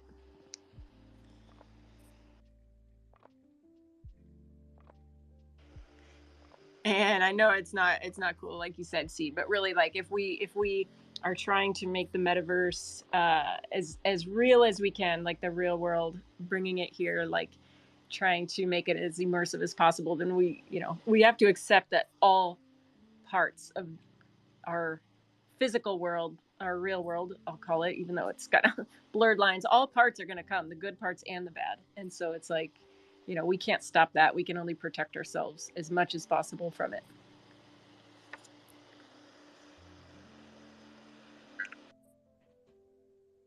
Yeah, it's like being street smart, but we need like our version of street smart, which would be, I don't know.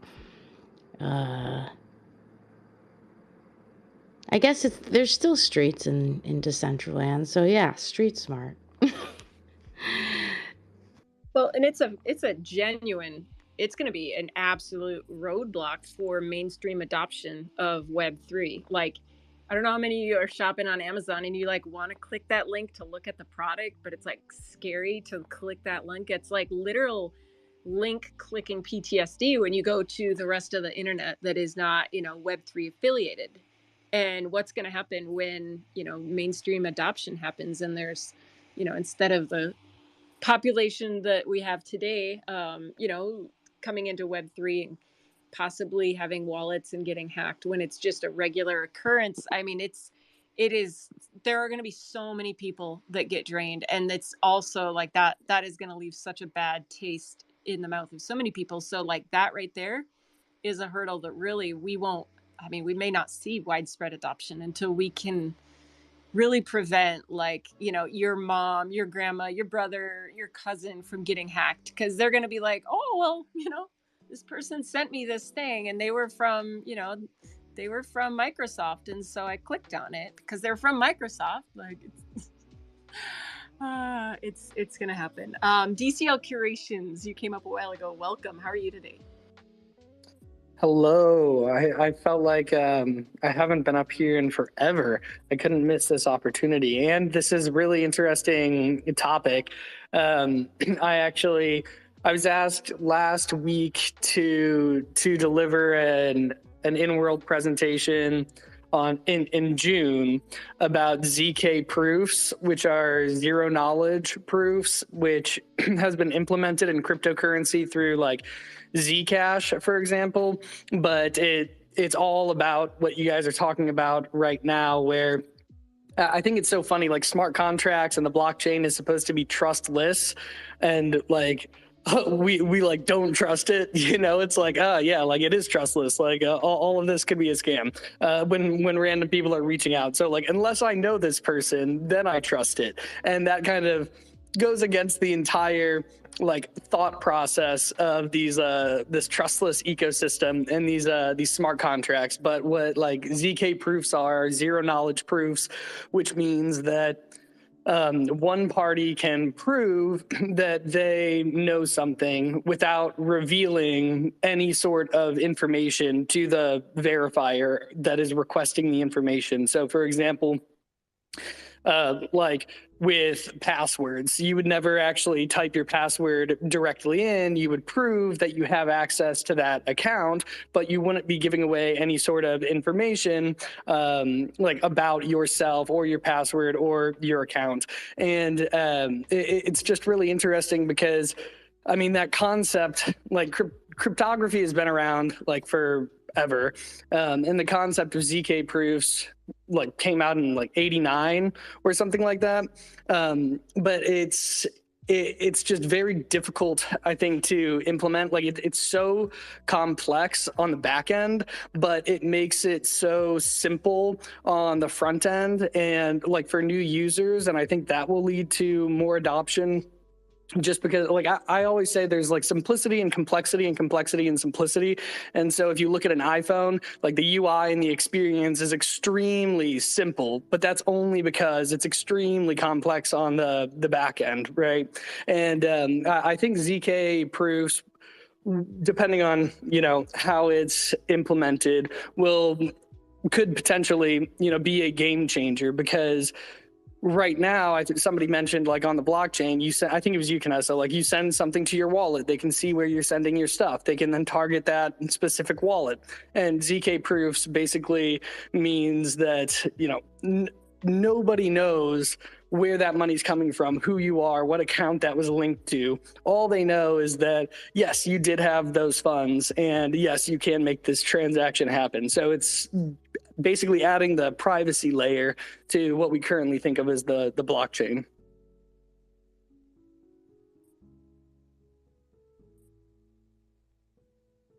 Silence. No, I think we're all just like processing. I feel like sometimes that's like when there's a long pause, it's just like tick tock, like processing in my brain. That is awesome. That is really cool, and it's going to be technology like that, and just different, procedures that we do that is going to protect us. And I know it's hard, it's complicated, sometimes intimidating to like, learn how to do those steps that keep you safe, but you got to do them. And, got to keep those seed phrases safe and not just a piece of paper, guys. Put it on something like we were talking yesterday. Was it in a space? I can't even remember where I was yesterday. But, it was 2 days ago, the ABC stream. And we were talking about like seed phrases on a piece of paper. And like, again, there are things like the Billfold wallet, where it is a steel, this really cool little steel contraption that you get it, and it comes with like 200 alphabet letters, and you only have to put in the first four letters of your seed phrase, and you just do that for the whole. You can either do a 12 word seed phrase or 24, and then you fold it up, and it will withstand like the temperature of a house fire. And that right there, like water, fire. I mean, if you've got your seed phrases stored on a piece of paper, just hopefully you've got it safe. But I think that just, I think it's got to be safe like that, to really sleep well at night, because who knows, house fires happen. And so it's like the weird, it's like so many different, what would you call it? Like entry points or weak points. I'm sure there's like a special word for it. Risk metric points or something, like so many points where you could be vectors. Yeah, that's it. That's a lot better than like whatever I was saying. Yeah, attack vectors, like so many ways that you have to protect yourself. And I feel bad because a lot of people probably getting into crypto just, they get to a couple of them and they're like, I'm not smart enough to do this. I can't do this, or this is just too complicated. I'm not going to do that. So the more we educate ourselves, and the more we can educate, new people coming in, and hopefully that will help, help everybody in the long run. So thank you for sharing, DCL. That's awesome. I was at your build a couple days ago and looking at your neighbors, the Bit Bears, and you had some really good music playing. I was like, this is nice. This is really relaxing. I will say, I don't think Cozy is on here, but Cozy does some, like the light shows that are going on at Bit Bear Worlds across the street.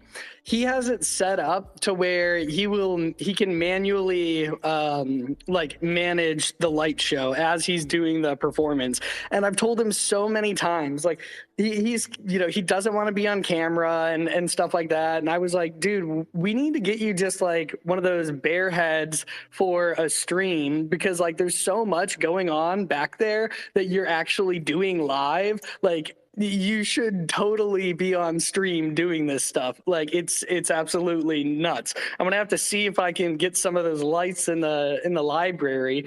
But we will be back at the library. Last week we were at True for the mental health awareness 24-hour live stream, which was awesome. And tomorrow night we will be back at the library for Lit with Literature and CJ tracks. So we actually just tweeted the giveaways. If y'all are looking to get your shoe drip game on, we will be giving away 3 different pairs of NFT shoes. So yeah, excited for that.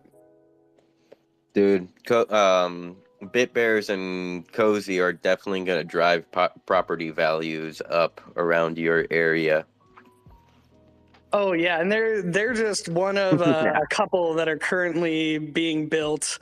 We have some other. We actually like we've got 106 parcels in Cyber City, and it's not all developed yet, but it's all in the process of being developed. And so we're already trying to secure more land in Cyber City because more people have been like last year when I was reaching out about Cyber City, they're like, "Oh yeah, okay, we're all gonna come together and build a city." And now like there are people that are actually like working and building this city, and people are hitting me up like, "All right, how do I get into this city?" So we'll be looking to expand again soon, I'm sure. Yeah, if I'm not mistaken, that's up in that's up in Etheria, right? Correct. Yes, Etheria 130 130. Yeah, so like Etheria, for anyone listening, I guess that's like another option to like having land as well. You can purchase an Etheria deed, and you will, have this parcel of land as for yourself to build. The drawback would be like you don't receive the 2,000 voting power that comes along with a parcel of land when you do buy it from the marketplace outright.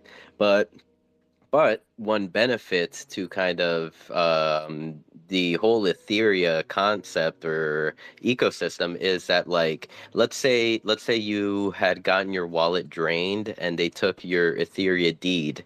That Etheria deed is actually like you can recover that because the land parcel is not necessarily in your wallet, so they're just taking the deed. All that needs to be done is that contract will get terminated, and then a new one will start with the deed being in the hands of the rightful owner.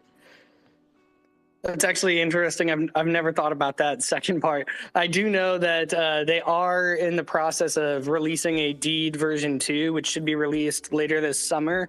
Because like right now, one of the issues is like giving operator rights is really difficult compared to giving operator rights for like normal land. But I believe the deed V2 is going to change that and make it kind of like more similar to dealing with normal land.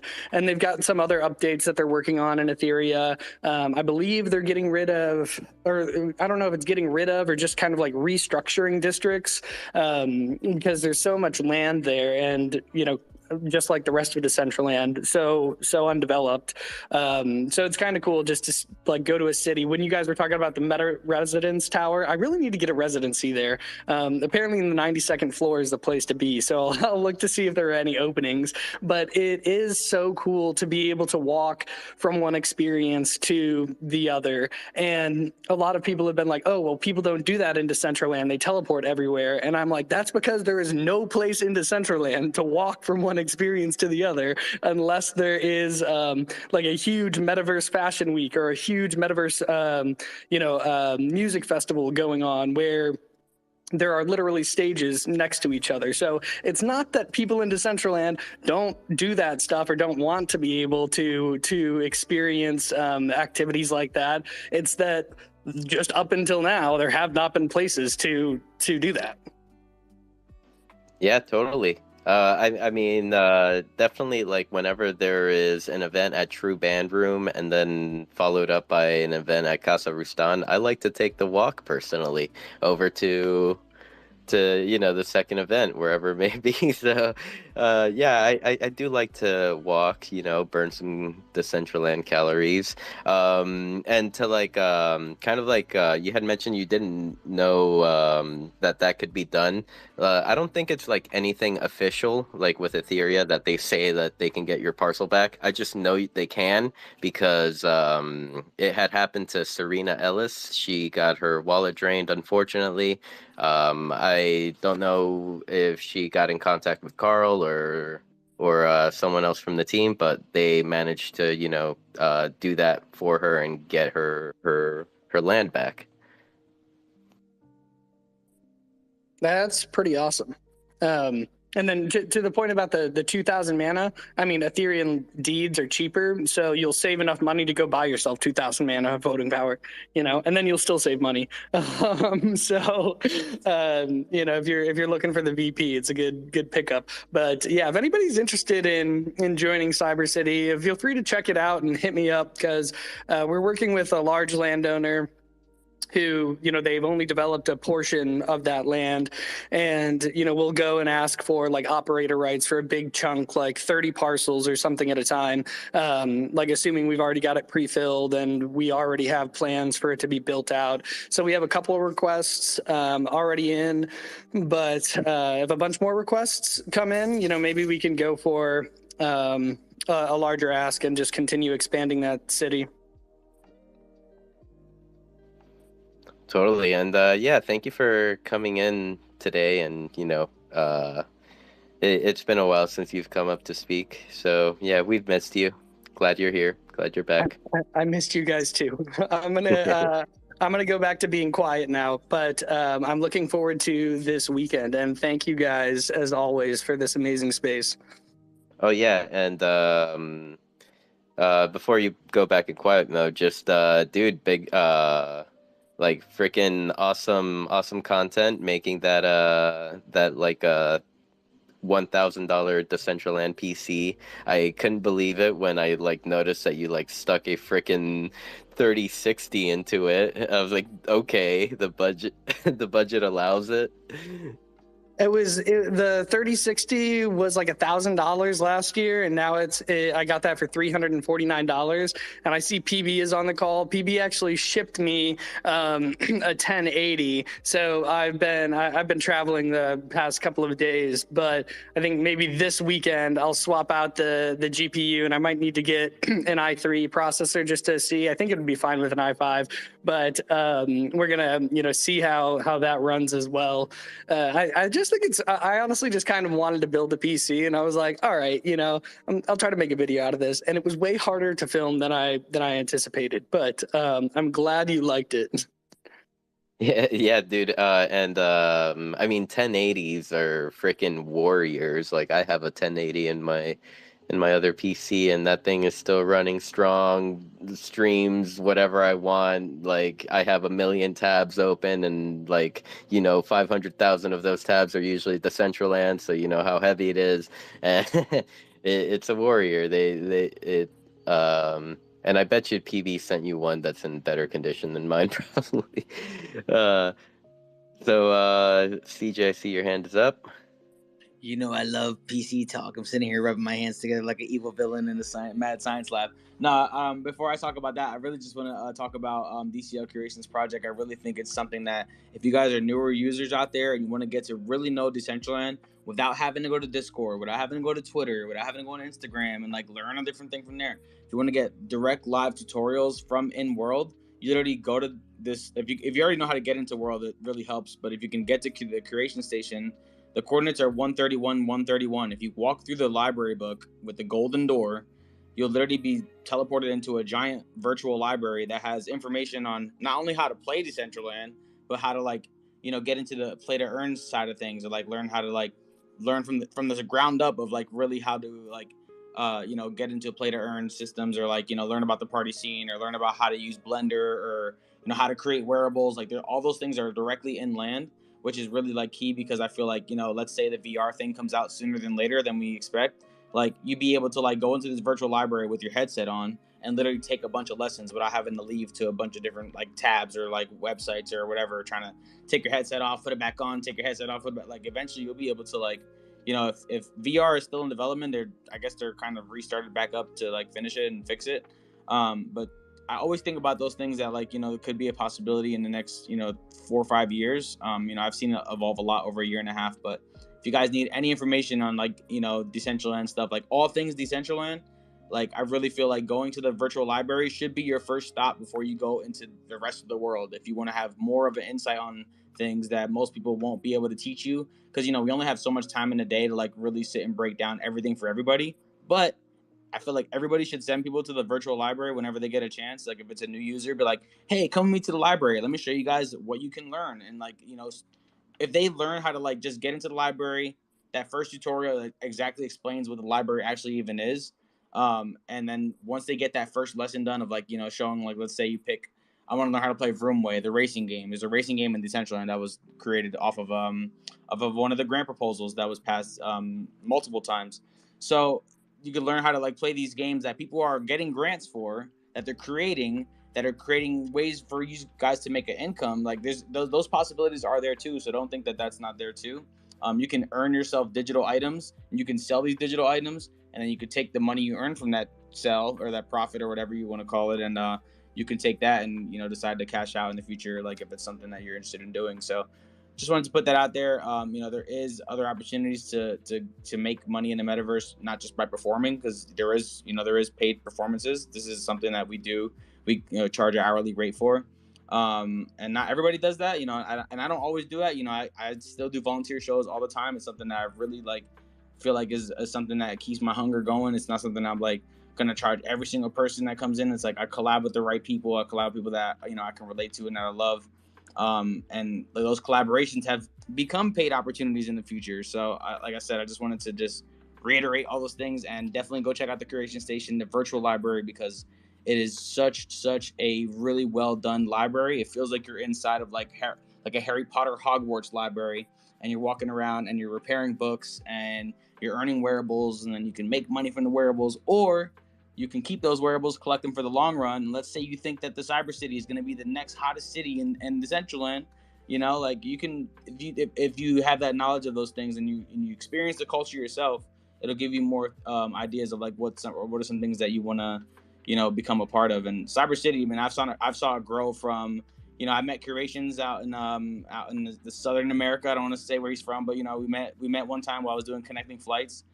We hung out, and just me meeting him for 2 hours that one day and just hanging out. Like there was no reason to go there for business. It was just like, I want to meet one of my friends from Decentraland, and that has become an awesome, you know, not only business relationship but friendship, because it's like, yo, Curations, you're in Vegas, hit me up. You know what I'm saying? Like that's the homie. I met up with him. We physically saw each other in person. We hung out. I hung out at his house, and it was just really cool. Like, because that to me is like, the human behind the avatar is more powerful than any lesson you're going to learn about the metaverse. Like the human connection you can create with people based off of you talking to each other as a 3D avatar is like, it's, you just have like a sixth sense with each other, where you're just like, we're living in this digital world together, and we're like best friends in the digital world. So I love all that side of things, and it's something that you don't see when you read Decentraland articles. You know, they're always talking about analytics and data and all this shit that doesn't really fucking matter.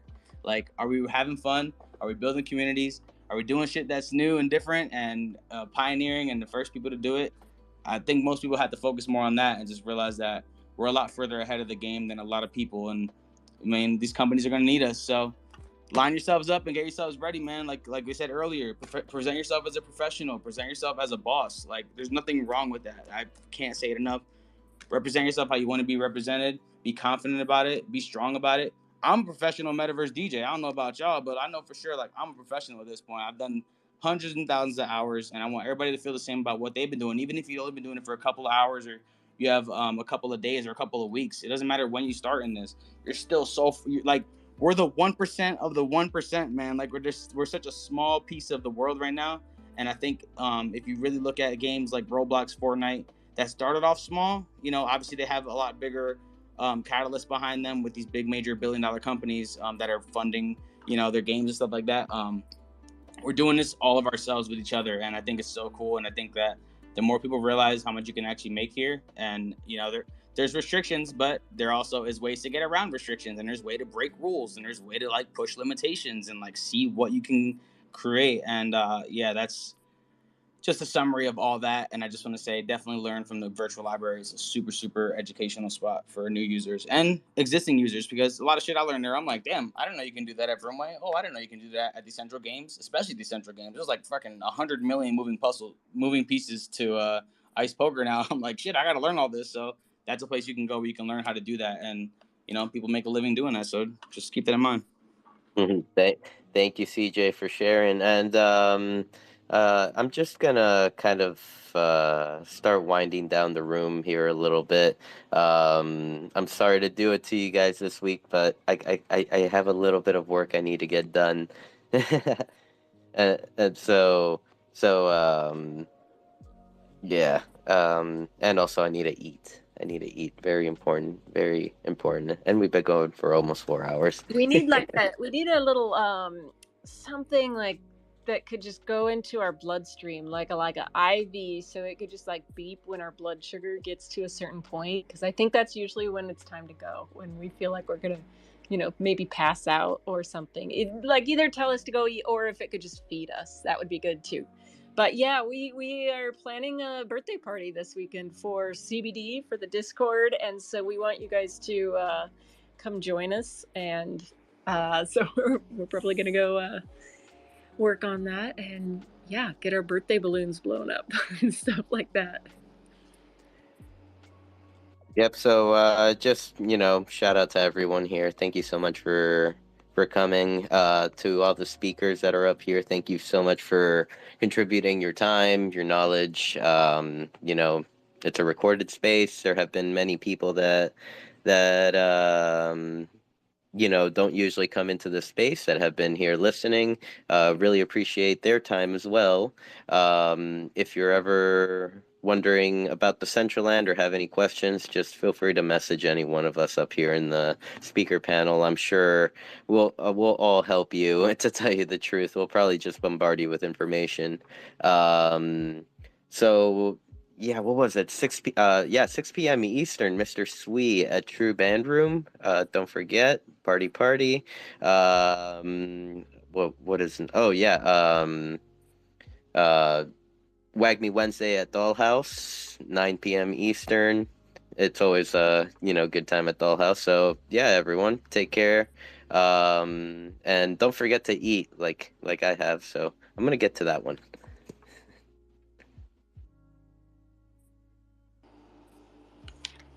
Yes, thank you everybody for being here, and we will see you Saturday at what time? 4 o'clock Eastern? 4 'Cause I know p.m.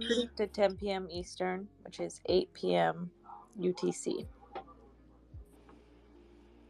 And I have a hunch that I feel like it's gonna go later than that. Like I don't know. Don't quote me on that, but it might be a bigger party than we know. Who knows? But yes, thank you everybody for being here. Oh, go ahead, Sin. No, I don't have anything. Go. Yeah. Thank you everybody for being here, and we will see you in the metaverse, and we will see you next week, same time, same place. Thank you for being here. Have a good week. Love you all. Light them hearts up, everybody. Come on. Make sure you guys engage with each other on Twitter. Let's go. Let's keep this movement going. We're trending on Twitter. Let's keep it moving. Let's go. LFG, baby.